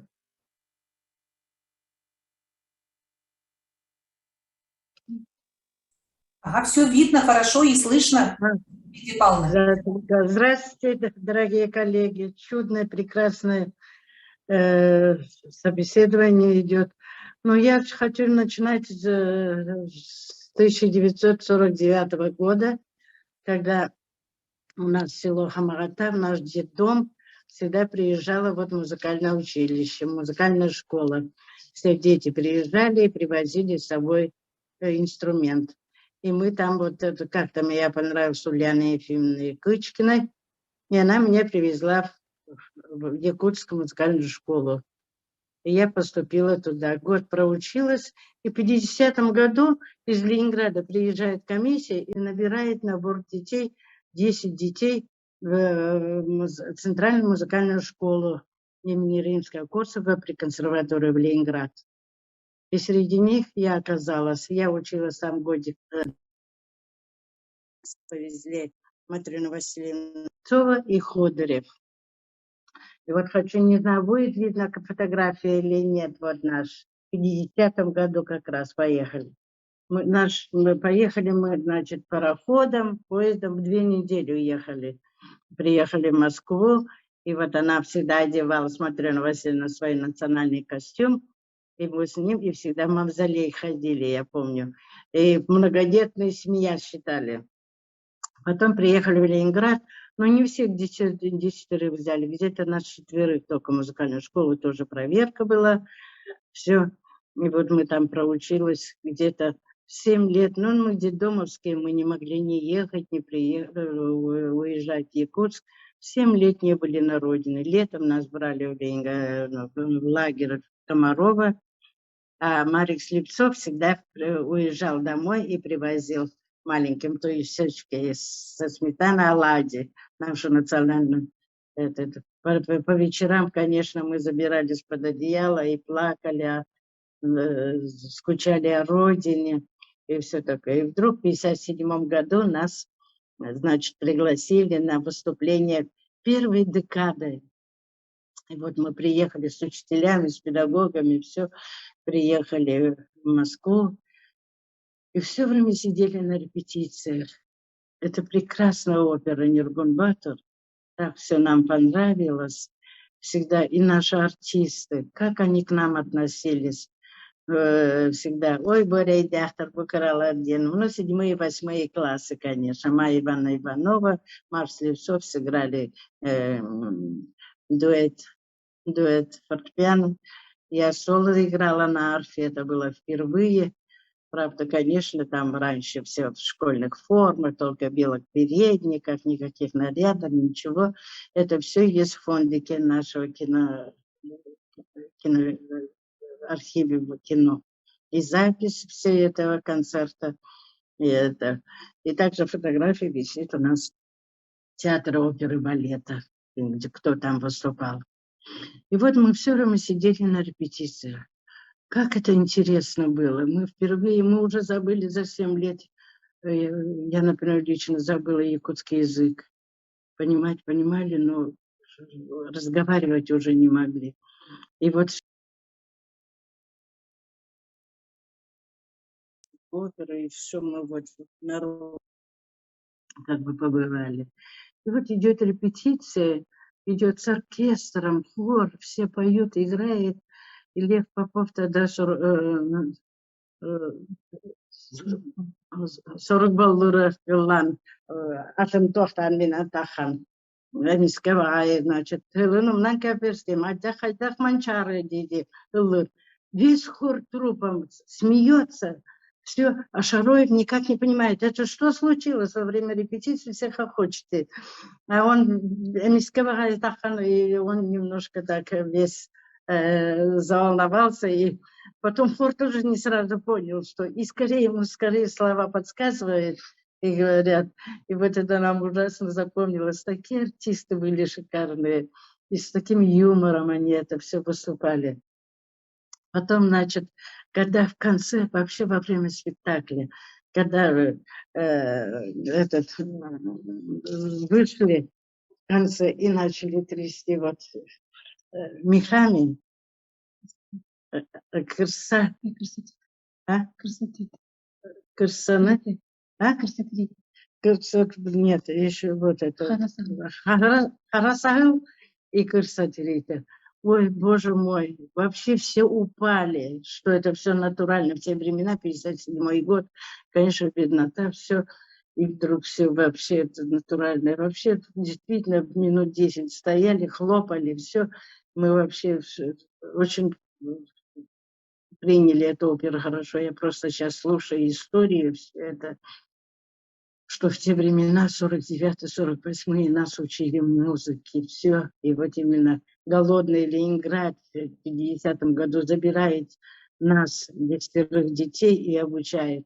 Те, кто не попали в Центральный музыкальный план, их взяли в интернат, детские дома, и там тоже музыкальным отделением. Они тоже окончили и приехали, и здесь занимались музыкой. Вот такие воспоминания. И когда я в 65-м году, окончив консерваторию, приехала с арфой сюда, сейчас вот у меня много, видите, как вот ансамбли делаю, квартеты арф. Мы все, и даже якутские произведения, якутские песни, мы всегда с Альбиной Борисовой, Марией Евсеевной Николаевой. В общем, с нашими театральными солистами все время поем. Сейчас арфу я иногда делаю с этим, с хомусом. Очень оригинально. Просто всем так нравится. Мы часто гастролируем.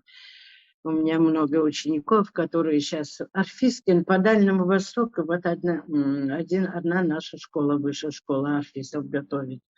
И работали мои ученики в Новосибирске, в Иркутске, в Новосибирске театр оперы балета, в Улан-Удэ театр оперы балета, Иркутская филармония.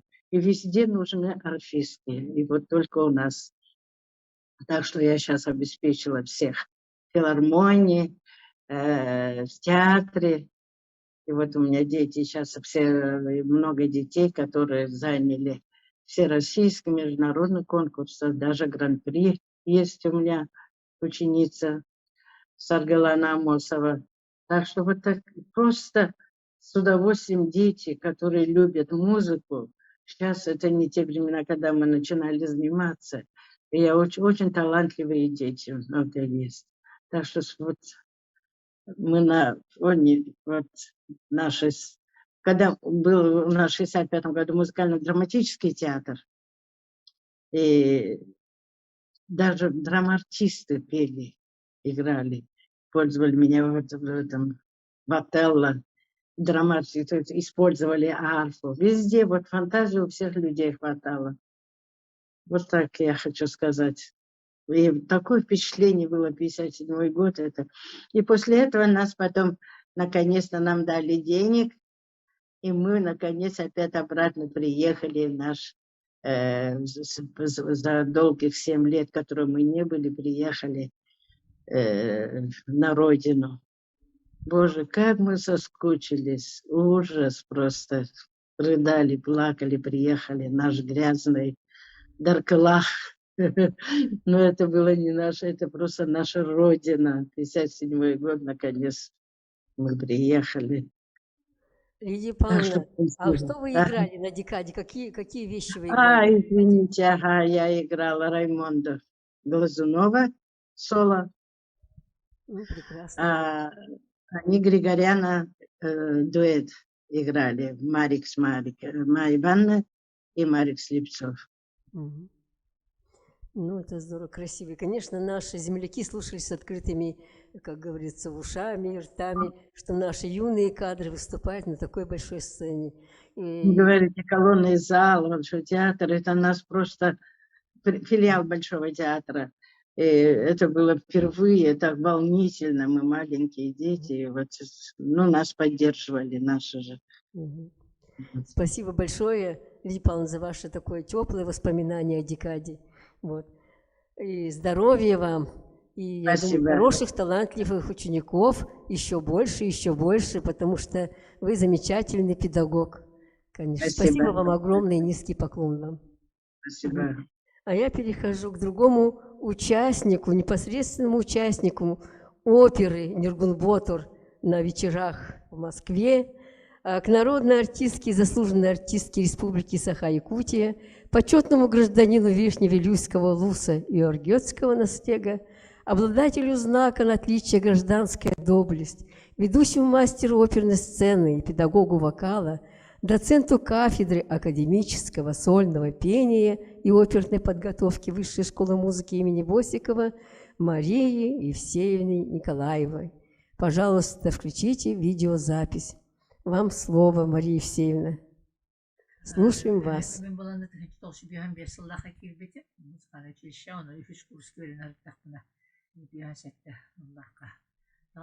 Onda bara bollar bollar bolla литература искусство ден сакабы сирин шөй культуратын көддөрөк тахпыт онна катып эхекиттен эметалар болулар музыкальный училищеттен ден эктелер ушталар быт шөйдө көннө катта эхекиттен кеме талулан бар эден ке онна кахабыга өрү көтүбөгө отон хордастан таллар рыхаттан таллар шөкшө хордар баттылар хорда кыттар болдак театрга эйнегенамыз бары испихегинен уже үлехек курдук кор үлехектерин үлехектерин курдук боламыт үлелен бардыбыт ол хагана буда клуба ден барды Дзержинский улуссага ол клуб конда эпкиселиетибит бихебейбит училище бит бирекаста хамнайбыт маган мас детурбута ол дияга үйренеретибит онтан ол онда сүйлентиебит эпкисияга Оны ол репетиция биттигер Саха драматическая театра, оны музыкальный театра, ханга келбит ырыхыттар, ол де оғағына ханга келбит Попова Марыналақ, кем Соловьева Анна, Баскараптақ, ханга келбиттер ол хағына. Яғынандар күннен edep бағай хыджаллар ырыхыттары диддақ, лабаны өшім консерватория үйренерді Москваға. Онда келхейдерет онна оқыттарыне. Онтан репетисияны сағаланна Шороевтен кехи келен жарықтан бұта бігені кіттен ха үшігейді кем ол иненен біле тұрвартабы кехи Василий Васильевич Местников. Оны кені жарықтан бұтын кенне хен тугара біле расстановката сына кені табат білер боллағады. Онтан Шороев бола бейті музыкальный өтінен көрәнігінен біле тұрварттан де көміліген Дак үле боллар хагаламыда. Оттон биһиге үрәхтеттен көңүллән ыталлар, олахан мероприятие болар кем даганы туппат, кем даган бул үрәхкет калла дебет, онда бийне гына бу биһиге так бор башка дебет күрдүк. Репетиция бит даганы көндөр спектакльдә дә кыттабыт, онда кыртыбыт.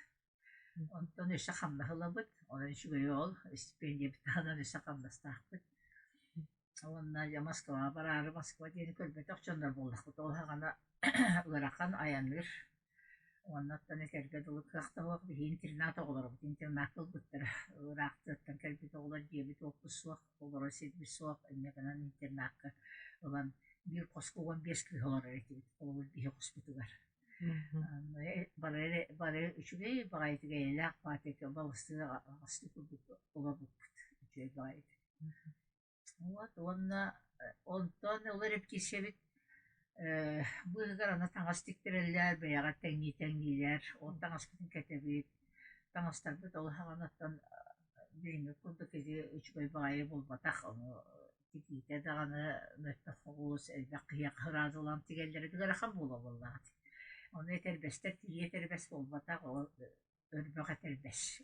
Ондан бусабайды кет. Вот, Антон де Москва барар болбут. Москвага барар болбут бутугар Новосибирскке кырлы самолетнан тийди бит. Антон самолеттан поездка тийди. Поехана наманна оннеме айыннаты бит. Антон ол поехана айыннан тигинетен Москвага тийди бит.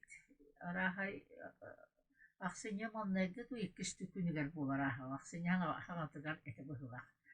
Онтон ол тиемет туристен гостиница барбытын кутанка вестилер икенне көрсүгү бего музыка бего үйөрү көтү киги де киги очол бакына канкар бүтүп бары.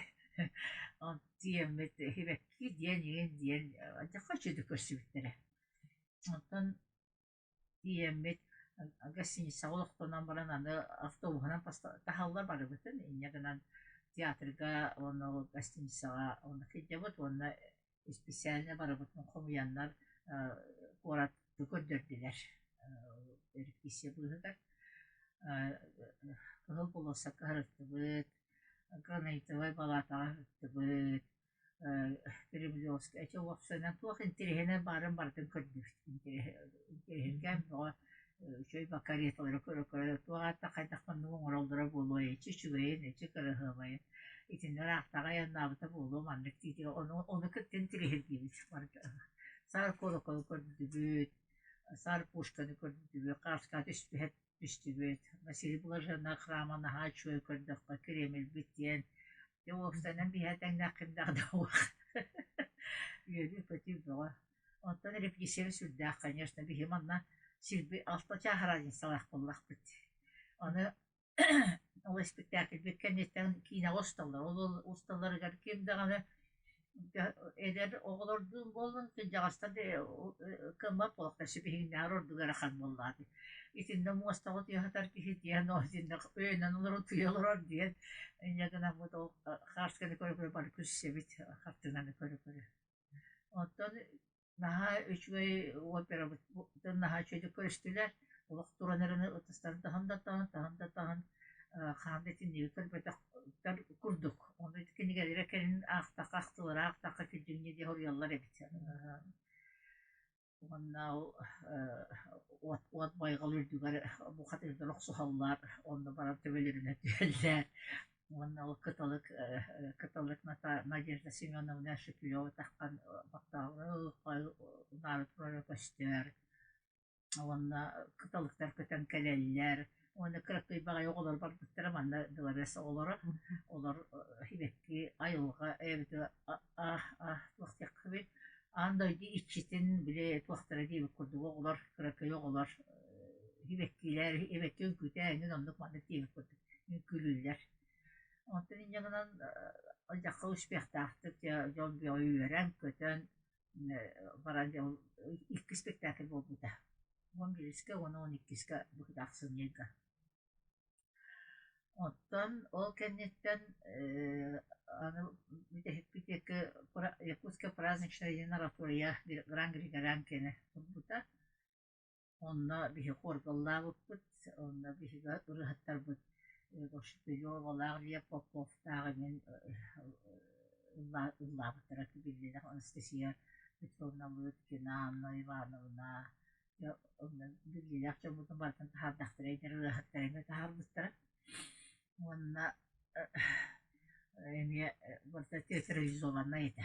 Она театрализованная болан интерехне бола бир ихи такка-таккалы ылдырын курду болбатак бола барда хака ыхыга көддөрөллөр оюрго булту хыжар булчут огоньор көддөрөллөр Сергей Северов таккан улларды Аллахуда. Шугай жолай бихи баркер беребит баркер хижи вот кайда көрөллөр кайда истеллери. Ono to bile eder eterge tulu قنا دل بخدجة أتأثير دولة قد تدمر بيحكي خلج ما تخشون كان هاي تريهناي ونا كين تبتعد هاي شيء كرر درستهلك جت الله رطوريا كانت زوج السنة قبل تقدر بريفيتست وجنا يقدر دلعتلش ونا والله أنا قرشوب تقاجبته وانا كولتورا ميسرت كولتورا اللي ربيتا دو زويا وديان كجاس ما بغيبات تقاق كرا وقتا انا احسن تقاجبته دونا ينجا كن كتيريتو تهمران اترك القصة قنا كلية سوما كدي وكرد قندو كرد ويران جو ويرو كتير وين كتير بقولهم بترون اللي قبضتنا هو بترجع وانا أو كانت تانية ورشيلة تقاجبته بيت تقاجبته صوص الله يعني تبارك كسرجني متى تقاجبته داخل اليوم تجاه أنا جون نربط خرياتشلار بيت يعني برا مريبيا أول بتوخترنا زوجترنا نندرنا نو تلتلرنا أو لاغردرنا نيجي تكتبه لاغتها أيام نبتهل جبتو تبيه النص جنر قرطن أرخ بتاخده كنا رهيب كسير هاي دخلني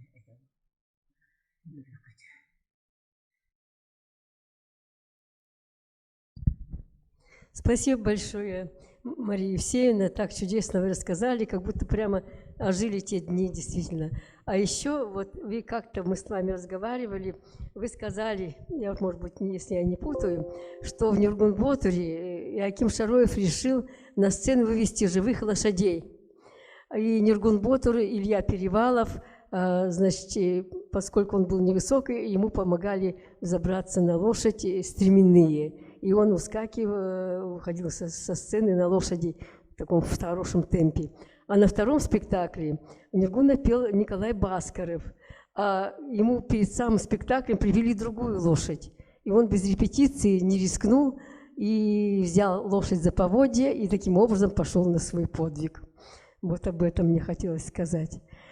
Ну а теперь я с удовольствием предоставляю слово заслуженному деятелю искусств Республики Саха-Якутия и Российской Федерации, члену Союза художников России, профессору кафедры искусствоведения Арктического Государственного института культуры и искусства Зинаиде Ивановне Ивановой-Унаровой. Пожалуйста, ваши воспоминания о первой декаде, Зинаида Ивановна, мы слушаем.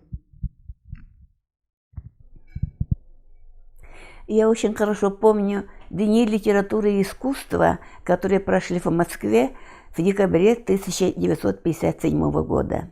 Я тогда училась на геологическом факультете Московского университета имени Михаила Васильевича Ломоносова. И нам, московским студентам, сообщили из якутского постпредства, что мы должны участвовать в этой декаде. Каким образом мы узнали? Нам сказали, что 10 декабря мы должны прибыть в колонный зал Дома Союзов. Я туда поехала со своей подругой Кларой Очуровой, с которой мы вместе окончили Нюрбинскую школу, вместе поступили в МГУ, она на химический факультет, я на геологический. Вот мы, две студентки, значит, приезжаем. О, сколько много народа было! Я впервые увидел, сколько много, оказывается, в Москве якутских студентов учится, и как много народу туда приехало. Я тогда впервые увидел людей очень известных, знаменитых. Я, например, была поразилась, были Амачигая, Николай Егорович Мординов, Дмитрий Конович Сорун Амаллан, Цивцев Сорун Амаллан. В школе мы проходили их произведения, я считала это классика. Это классика, значит, это что-то такое очень далекое, высокое, а тут я вживую увидела этих замечательных людей. Ну и было очень много артистов, которых потом узнала, кто они были.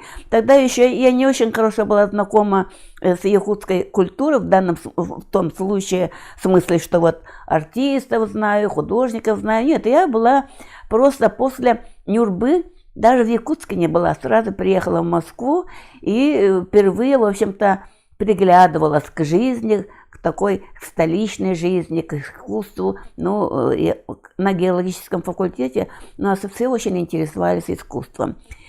То есть, когда вот это мы приехали в колонный зал, нас сразу попросили пройти на сцену. Оказывается, там сплачивался хор. Хор хотели сделать очень большим, потому что сцена очень большая. Ну, хор наш якутский был тогда не очень большой. Сказали, мы должны петь тоже. Нас должны были научить петь это. И если кто не умеет петь, хотя бы стоять. Должны создать ощущение большого хора. Этим руководил студент Московской консерватории Эдуард Алексеев. Но позже он стал очень известным ученым, этномузыковедом мирового значения, потому что, например, он был доктором, позже стал доктором искусствоведения, как музыковед. И вот в то время он отбирал, прослушал всех голоса, прослушал и меня тоже, и сказал, я тебе найду лучше другую работу, потому что есть у меня очень интересный вариант, говорит. Какой? Оказывается, нужно было поднять такой шар, изображающий алмаз, и он предложил ребятам, вот девушка, это возьмите, наденьте вот, на ей платье. Оказывается, приготовлено было заранее белое длинное платье. Оно мне как раз оказалось очень кстати. Надели это белое платье. А мне, правда, сказал кто-то, на эту роль же была другая девушка, готовилась. Он сказал, ну ладно, она же геолог, и ближе-то алмаз поднимать, да еще худенько, легко будет вам ее поднять.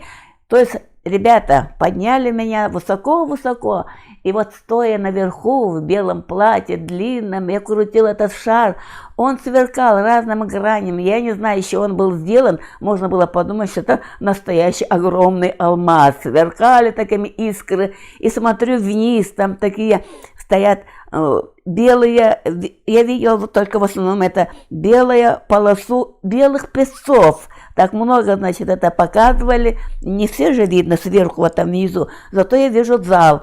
В зале очень много народа, зал полон. Говорили, что там члены политбюро сидят. Я тогда не знала, кто они такие, но вижу, что очень такие важные лица. И как вот их встречали, ну, видно, конечно, это были, наверное, члены политбюро. Говорили, что был Никита Хрущев, может, было. Я просто, честно говоря, не заметил. Настолько волновалась, что невозможно было разглядывать, кто есть кто. Зал был великолепный, само вообще это очень волнительное событие было. На другой день нас пригласили, это было уже 11 декабря, музыкальный театр имени Емировича Данченко, где прошла премьера оперы «Нюргун-Батыр стремительный». Это было великолепное зрелище. Ну, во-первых, прежде всего я обратила внимание, как была оформлена сцена, сценография. Ее оформлял художник Георгий Михайлович Туралысов, но ему потом, оказалось, помогали Афанасий Николаевич Осипов, Семен Лаврентьевич Александров, Антонов. В то время, в общем-то, я была геологом, но почему-то всегда меня тянуло к изобразительному искусству. Поэтому в этой опере прежде всего замечала вот эти сцены, как оформлена сцена, как люди одеты, какие костюмы. Костюмы великолепные. Впервые вот такое увидела якутский национальный костюм. Ну, как это было шито, не видно, издалека видно, великолепно совершенно. Все выглядели. Главную роль Анны Егорова, ну, прямо неземная красавица. И когда она вот поет, прямо слезы наворачивались на глаза, настолько это искренне это воспринималось. Но особенно мне запомнилось вот сцена похищения Тоя Рымако, Отосу так, вот тут гром гремит, молния сверкает, прямо страх какой-то. А потом еще другая сцена, когда на канате стоят два богатыря, Отоху так и Нюргун-Батыр, и битва богатырей. Это была замечательная сцена, и тоже прямо сопровождалась шумом, громом, молнией. И мне кажется, что не только я этому удивлялась, москвичи, потому что говорили, как прекрасно поставлена эта опера, как прекрасно поставлен спектакль. Ну, уж я не говорю о том, что действительно впервые зазвучала необыкновенная, и даже для нас, для студентов, уж уже не говорю о москвичах, необыкновенная музыка, совершенно удивительное, сказочное содержание. Но я не буду говорить про это, вы все прекрасно знаете, просто я свое впечатление говорю. Это было, конечно, очень, ну просто такая гордость была, что вот наши здесь, в колонном зале, или вот и вообще в этот театр Немироща Данченко поют, представляют спектакль, на который, мне кажется, все москвичи стремились попасть. А потом еще другой, это было 11 декабря, да, на другой день, а потом 14 декабря мы были в зале имени Чайковского, в музыкальном зале и консерватории, и там был великолепный концерт, заключительный концерт, там вот все выступали. Те, ну, самые отобранные все, наверное, номера были, ну, конечно, Лыткина, так прекрасно, Лыткина голос звучал, удивительно, так тонко, такой лирический голос, Анна Егорова, Надежда Шепелева, я запомнила вот эти голоса, Сергей Зверев, Крыл-Ола. Тогда вот на сцену он представлял первый раз, тоже какая-то совершенно такая сцена, северная сцена, такая, я помню, как будто там северное сияние, как будто даже там показывали, и Крыл-Ола «Царсон, царсон, царсар», да, вот эту знаменитую свою песню поет. Ну, в общем, туда приехали эвены, левенки, танцевали сэджа, но тоже вот такой оглушительный успех был, как мне кажется. А еще, ведь тогда очень много было студентов, которые потом стали действительно очень известными людьми. Оркестром вела дирижером Галина Кривошапка. А ведь она тогда была только студенткой Московской консерватории. И как она прекрасна. Никто даже, наверное, не подумал, что эта студентка может вести такой большой оркестр. И тогда были студенты, среди студентов, вот некоторых я запомнила. Евдокия Степанова, она, мне кажется, тогда училась в Ленинграде, точно она приехала, она тоже танцевала. И вот это позже тоже запомнилось ее танец. Евдокия Степанова здесь в Якутске я постоянно вспоминала первое впечатление от ее танца, которое я там видела в том зале. В целом, впечатления очень большие, конечно, много, не могу задерживать много времени. Я хочу сказать, это было грандиозно, потрясающее зрелище. Это был настоящий успех Якутского музыкально-драматического театра. Ну, я сказала бы оперы, сейчас мы говорим оперы балета. И якутский успех якутских писателей, художников. Да, туда еще была выставка художников, и некоторые еще учились тогда в институте имени Сурикова, некоторые уже закончили, Афанасий Осипов, Михаил Лукин уже закончили, они уже участвовали, а еще были те, которые только еще студентами, Мунхалов. В общем, действительно, мне кажется, на всех вот интеллигенция того времени, вот интеллигенция моего поколения оставила очень сильное впечатление. И нас очень хорошо поспредство, тоже отблагодарила, можно сказать. Студентам нам всем выдали по 100 рублей. Это было очень большие деньги в то время, 100 рублей. В общем, в целом, это дни мне запомнились как одни из прекрасных воспоминаний моей молодости. Спасибо большое, Зинаида Ивановна. Так прекрасно. Вы помните, как будто вчера это все было действительно. И помните многое, и многое я узнала, например. Вот. А сейчас я передаю также слово участнику первой декады 1957 года, заслуженному работнику культуры Республики Саха-Якутия, члену Союза журналистов России Алексеевой Анне Прокопьевне. Пожалуйста, включите видеозапись.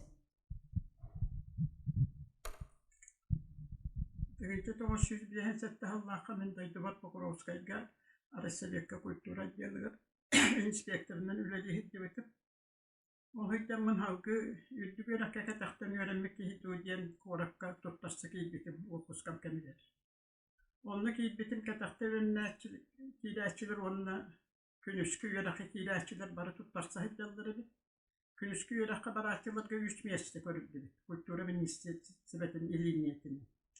Ол онна туттарсаачылар Paravaldaabıtta bir ere ol iş öydük tuttar bitete. Min bollay 3 egzamin hüyenden iş öydük tuttardım. O hem migem nisiyesi var. Urut bir göreler yöremitte barışlarım. Yani iş öydük tuttar bakım yesta halıdı. Moskova yörene bardiyan kaytılım miydi. Onu min ya barakıram soğuk. Ana da sinirli akpın. Dola yakpın. Kimde kömeli her ki bu kadda koytıraka. Kadda yören yakpın iddiyemin tohta bakpın ya. Olu hanım debatırlar. Stipendiyalar buldu, onlar stipendiya öğrenenler onu bildiğime bildi, kuma yok bit, onun baran olak düğüne kiran kaldı yerlerinde tılgınıldılar. Onu da baksam buradaydı var hep bir canlarıma edaktan da hatta o öğrenenin bolda bir kuma hep yok bu soğanın diyetiler bolan bana üyürdüler. O hana bir nehliyet bititten Hüsnü Altan'ı diyen, bir de kanalı suluğun kıtığı nehliyege, gornayı bıhıgarsızlar. Onun Moskova yönüne barbattaki hiç vakit oldu hadi. Onun dinginen hüdda yürüyle yolda aktüven ete. Onun yönüne bar diyetiler canım. Onun yönüne bar buldu.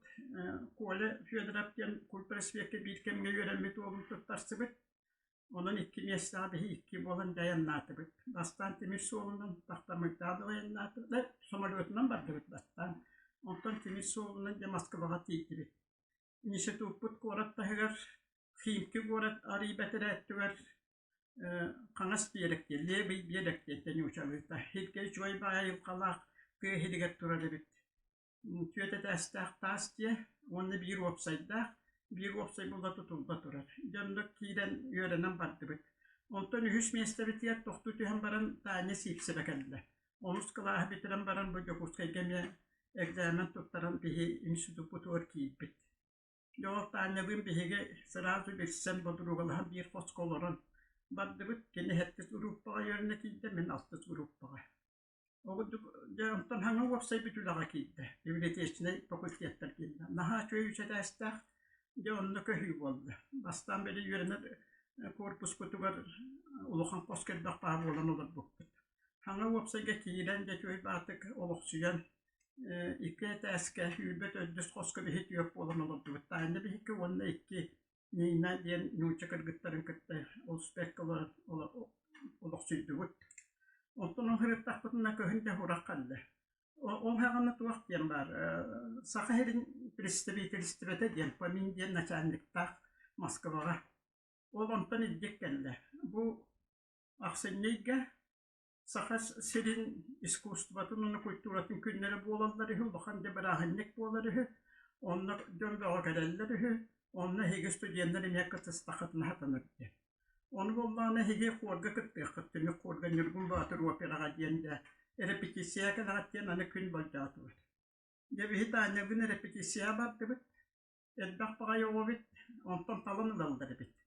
Dümeyne süyühünen studiyenlerden talanca, Hin balatçadak ustudiyenleri kaldır bitti. Bihigetten bihitini tohta batılar, torap batılar. Onlar Allah'a bol bit.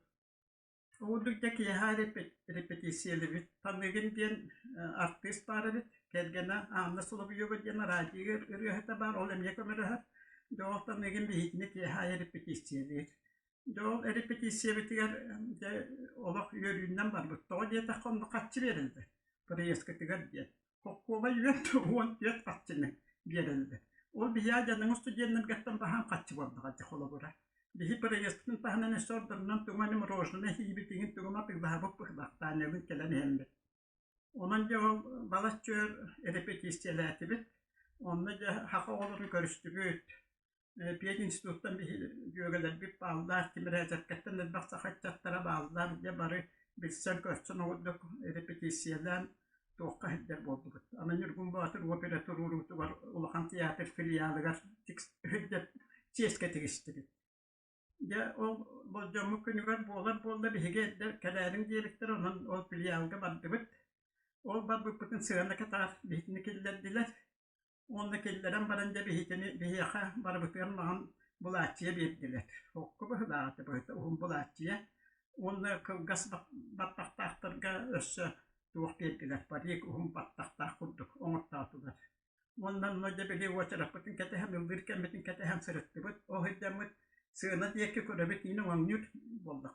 Onu kurdak bütünce o bildiler cümle bitti. итилорор болорор денде бары биллилер олар ян көрдөрөлдөрүн эннилдер арас жаны бары көрдүбүт улухан артисттарды көрдүбүт халаячыларды көрдүбүт туокка боллагана президиумга Хрущева болорор касыгин микаянигин олар олдор бахлах элбак бир бытырсыба тояттара элбак текет битете жаны хакалар көрүш диби огбар былсыта кетбит эгин диендер же туокту өрөт аддыны хуха дага боландар артисттарын онтон жагаланна Нургун Батырбут туоктар кестеринен дагы шуэддик главный ролду туярыма кону анна игорабат олорбута бастан Анастасия Лыткина толорор үһүден кепсәбиттәре. Ол гынан баран көймәгә гәҗибет анна игорабал бир болбут дигән истибит.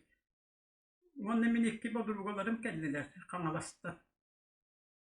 Окулина Сидорова дигән рөхет төтә, онна Ольга Васильевна дигән күйет, урут бихе бил Покровская кеминле бирәт дахмына дигән күйне халай битә, бире болаттан рыга тайыкка бартыга хиттәрәтә. Олар эмиял тоққа делегация хастабыға талылдан кәлбіттер. Декіннен мейген болан ылдылар, онны ол күнтен ылашы мейген олар қасты күн идді әйді біттер, ол бірахындықтарға барытыға. Онтан жел Нургун Батырбут болда, бейге кәтағар кәтіға әйдебіт, онтан жатақсың дейіндер білі түмік қорға бейітіне тахаран тұр ордылар. Онна ұлан жа ұйдан айқалдан тоқпыт бөтті. Күрдәк хитихиләктик барда бахылак. Били бір сыстабы жоннорген жон бары дәшүяқтарға тұраны тыстаханылар еген хақалар артисттар еген халаячылар наға йөрттілер хитихиләктик барда дем болды. Де отдық онны кыттар тұрабыт бейге. Нургун Батыр опер. Якутия, не знавшая прежде никаких сценических искусств, вышла на сцену прославленных московских театров. В эти дни ожила героическая народная легенда о славном богатыре Нургун Батыре.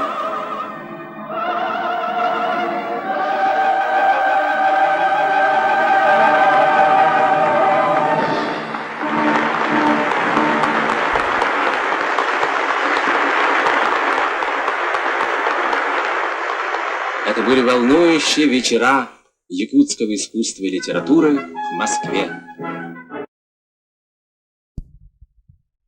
Показ оперы «Нургун Батыр» на декаде в Москве стал подлинным триумфом и первым звездным часом якутского театрального искусства республики на сцене мировой столицы.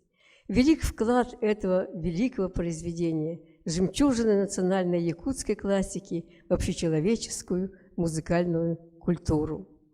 Но впервые показанный в Москве во всем своем художественном великолепии эпическая опера «Нургун Батыр» больше никогда не повторилась. Легендой остался этот спектакль как декадная постановка, так как в то время ни кадрами, ни базой для его жизни на якутской сцене, на родной сцене в подобном масштабе республика не располагала еще долгое время.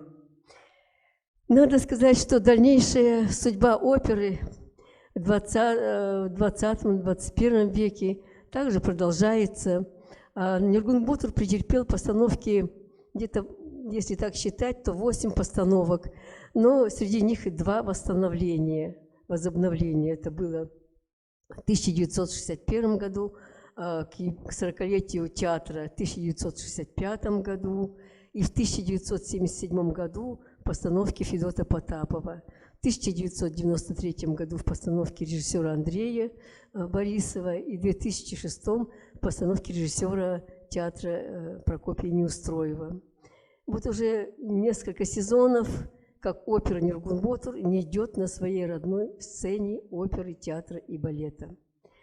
Сегодня республика располагает развитой инфраструктурой, профессионально-музыкальное образование и богатейшим творческим потенциалом музыкального искусства мирового уровня.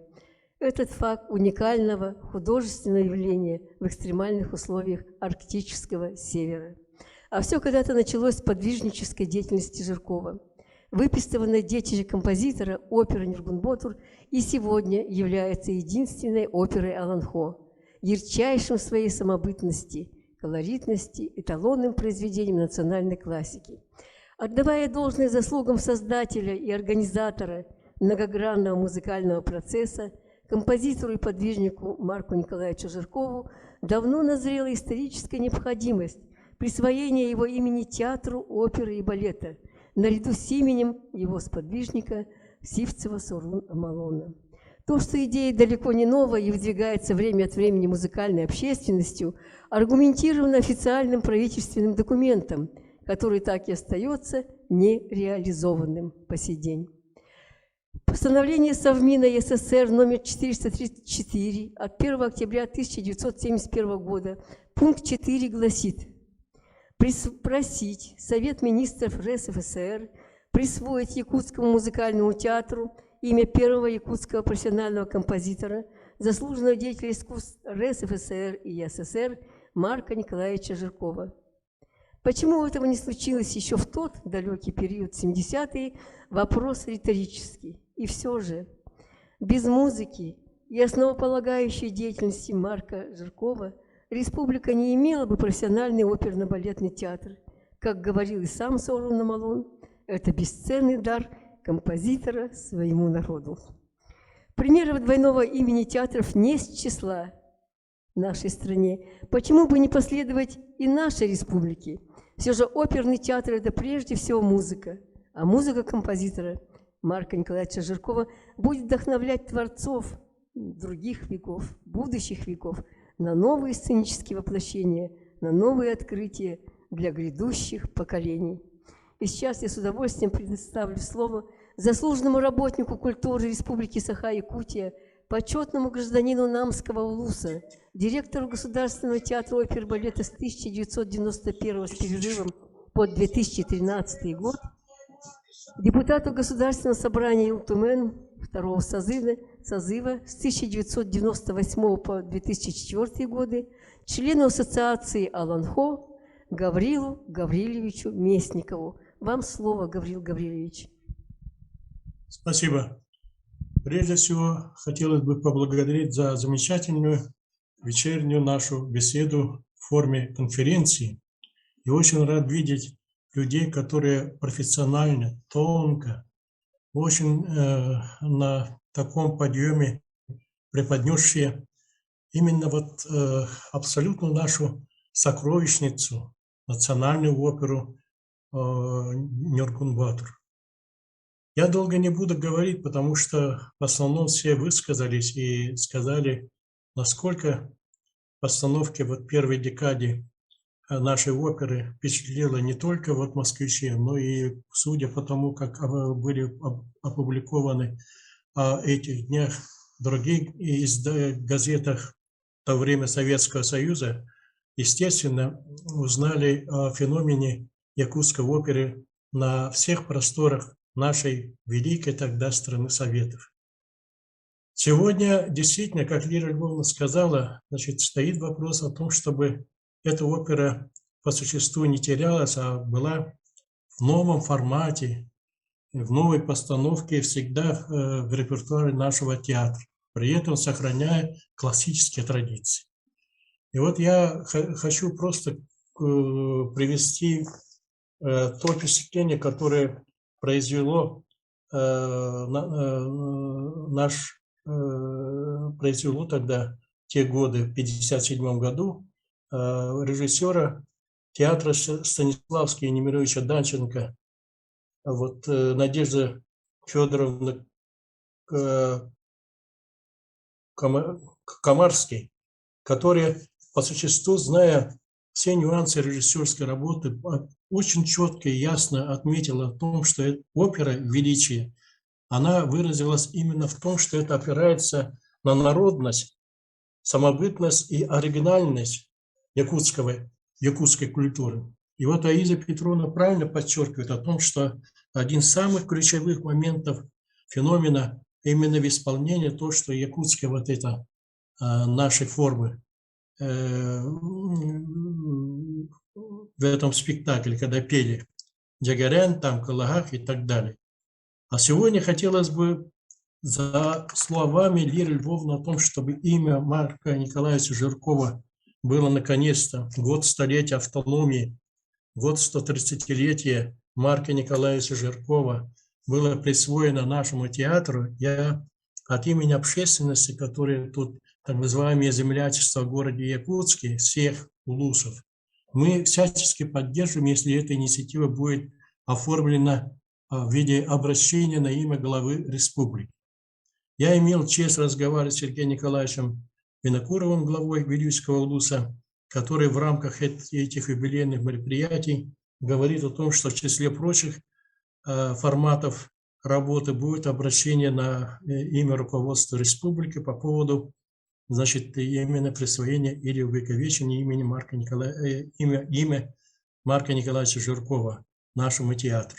Это было бы самым справедливым решением и подарком большим год его юбилея и год автономии. Спасибо всем участникам конференции. Спасибо.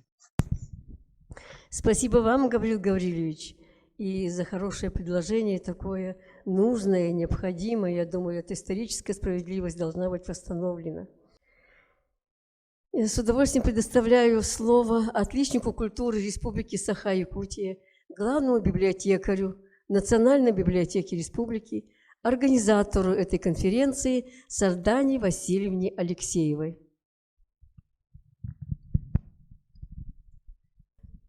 Тобастатан туран биһиге бүйүңү кыттылаахтар бытыгар бараларгар мактанабыт. Жолан онтон бу биһиге догорбутугар да диякка хөп, библиотека быт догоругар, Лира Львовтага мактанык бытын багарабыт, онны бүтүтүгер мен бэм кырасемей билахпетен туттарыгым сеп. Билеген буллагына мен кыра виртуальный Национальная библиотека сайтыгар Марк Николаевич Жирков каналлағы виртуальный выставка оңырбыттыры. Ол выставкаты білеген ехе қолбан көрдір өкпен бағарабын. Марк Николаевич Жирков выставкатын тұхынча бұл сүрбе 5 сылын толаргар Национальный краеведческий фондатын білінген себетістея Людмила Владимировна Хандың ұрбыты. Бу Марк Николаевич Жирков туһунан кини ологон, үлетин, онна манна кини картыскалара кирдилер, кинигелер, архив материаллара көрөргөт көрдүк. Бу кинигелерге биһиги бу кинигелерин көрөбүт, онна бу кинигелери арыян көрөкпүтүн сөп. Ол бұры бұманлық керемет электронный библиотекаға, оны бұл полный текстін бігі ағатшылар бұтығар арылан келелдер. Интернет бұтан болын. Бұманна кені Нюргун Батур бұл операттан клавира кейрі хеджер көріргөт көрдік. Бұл Нюргун Батур Литинскай кені, оны серсімеға кейбіт. Бұл маны мие киренге тегеге электронный библиотека көрі өқытын сөп. Марын Сырглана Васильевна әтен арбыта кені үлілері 10 томынан тақсықтақтар, оны мие бұл көріргіт көрдік. 4 тома манна кире хеджалдар. Бұл кенігене қомия хеджер Татьяна Владимировна Павлова, кандидат искусствоведческих наук. Бұл мие келінерін отылары, кини статьялара кире хеджалдарыме кирен көрі өқытын сөп. Аны бұл музыка туғынан сборниктар кирен хеджалдар. Оны бұл кини олығын жағаған туғынан видео Татьяна Владимировна кені кирен тұрар. Оны Марк Николаевич туғынан олығын туғынан кенігелері.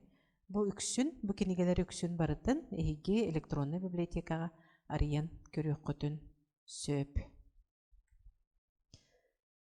Аны маны тағынан бігі фонда бұтығар бұл программалар балдар, Нюргун Батур программалары 1900 бүйіғын хетті ғыллақ, онына 6-2 ғыллақ бігі библиотека фонда тығар қаралдан хаталдар. Эти декада туғынан Наталья Семеновна Посельская ғұрыбыт кенігеті бар. Бұл манна ақтылар, оғылар, онна хеджібіт оғылар ақтылары келбіттер. Оны декада туғынан Николай Максимович Сибиряков таха хумиен тахарбыт кинигелере кинигете праздник якутской культуры. Бу кинигеге ахтылар, онна кахыт материаллара кийбиттере. Кахыт материаллара болса кахеринере кахытын кене болбакка Москва кахыттыгар тахсыбыт болны информация кирахитчер. Мана эми беттин трехене киниге бихи библиотека бытыр келен көрөкөтүн сөп. Маны таханан бихеха бу грамм пластинкалар каралланадаллар. Грамм пластинка опсая 6 тыгынчы кериңе бихеха бар. Ол 6 тыгынчыктан агохончата сахалы пластинкалар. Бу көрөргүт курдук Прокопия Дрхинская пластинката 1906 агысыллака таксыбыт. Бу манна баһы олун ырыта кирехиджер. Биһиги библиотека бытыгар төрдүсө тәске келеңет. Бу пластинкалары ме истиякатын сөп. Оны таханан Мария Канаева Нюргун Батур ырылабытырыты песня «Туярымы» ден хаджер. Оны Марина Попова кыз-кызгайдан ырыта бу пластинканын биһиха кирен хаджалдар. Оны биһиха библиотека бытыгар келен хаджен кинигете көрүң музыката истиң баргытыгар мактана быйын. Спасибо, Сардана Васильевна. Очень хороший обзор книг, богатый, достаточно. И еще будет богаче, потому что работа идет. И я хочу дополнить, что вышло издание в 3 книгах Государственный театр оперы и балета Республики Саха-Якутия имени Сивцева Совны Малонна. И посвящено это издание Марку Николаевичу Жиркову и всем подвижникам музыкального искусства республики. Ну, эти книги в библиотеке есть тоже, конечно. Вот, и там отведено место, отражена деятельность Марка Николаевича Жиркова. Конечно, вообще имя Марка Николаевича Жиркова сегодня, не только в связи с его юбилеем, и не только сегодня, пронизывает всю деятельность музыкальной культуры современности. Вот. И, конечно, наши конференции, его имя звучало во всех докладах, во всех выступлениях этой конференции. И я думаю, что еще все впереди, потому что творчество его неисчерпаемо. Я думаю, и для историков, и для музыковедов, для профессионального исследования, и просто для всех, кто любит свою родную культуру, культуру своего народа. А сейчас теплый привет из родного города композитора Марка Николаевича Жиркова, из города Вилюйска. Передает его сотрудник Национальной библиотеки, отличник культуры Республики Саха-Якутия Тамара Николаевна Семенова. Здравствуйте. Так, привет моим землякам вилюйским. Лера Львовна и Гаврил Гаврилович, вам огромное большое спасибо опять за вопрос присвоения Марка Николаевича Жиркова нашему театру. В день рождения Марка Николаевича Жиркова на родине в Вилюйске будет поставлена впервые в истории музыкальной культуры якутская народная опера «Сыгый-Крынастыр». Все мы ждем с нетерпением, волнением, с ожиданием такого чуда о якутской сказке. Это смелый, уникальный музыкальный проект вилюйских.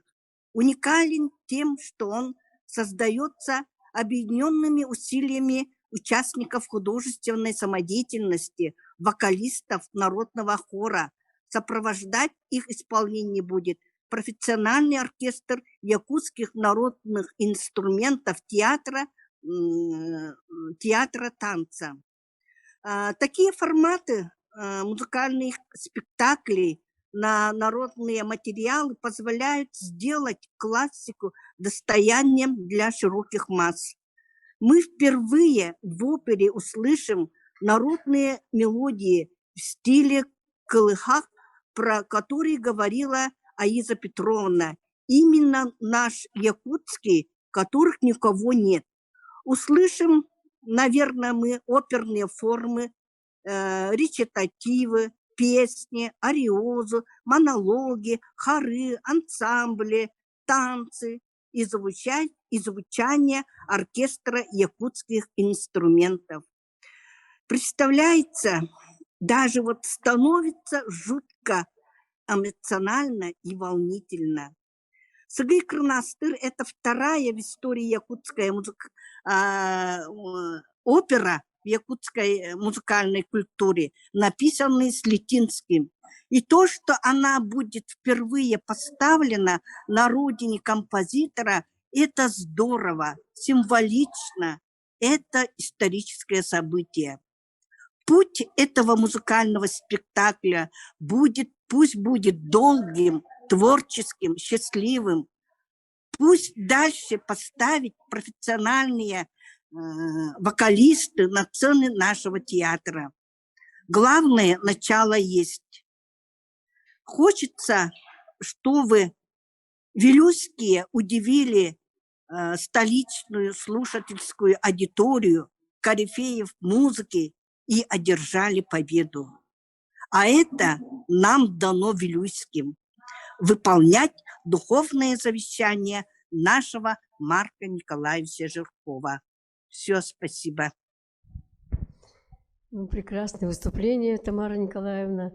И слово заслуженному деятелю искусств Республики Саха-Якутия, композитору Васильевичу Ксенофонтову. Пожалуйста, Владимир Добрый Васильевич. вечер.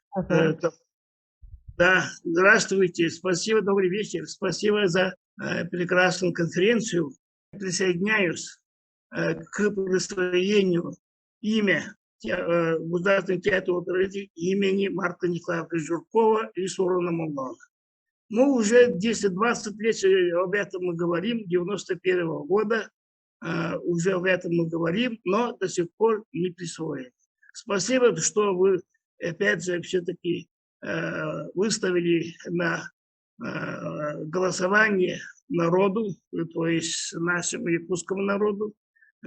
Все-таки должны к столетию Якутской ССР надо все-таки нашего будущегося и композитора, и музыковеда, и организации всех музыкальных учреждений, культуры Марка Николаевича надо достойно отметить нужно. Спасибо за внимание. Спасибо, Владимир Васильевич. Конечно, на этом мы завершаем работу нашей конференции, посвященную 130-летию Марка Николаевича Жиркова, 75-летию оперы «Ниргун-Ботур», 65-летию первой декады якутской литературы и искусства в Москве, который проходит в рамках столетия государственности нашей республики.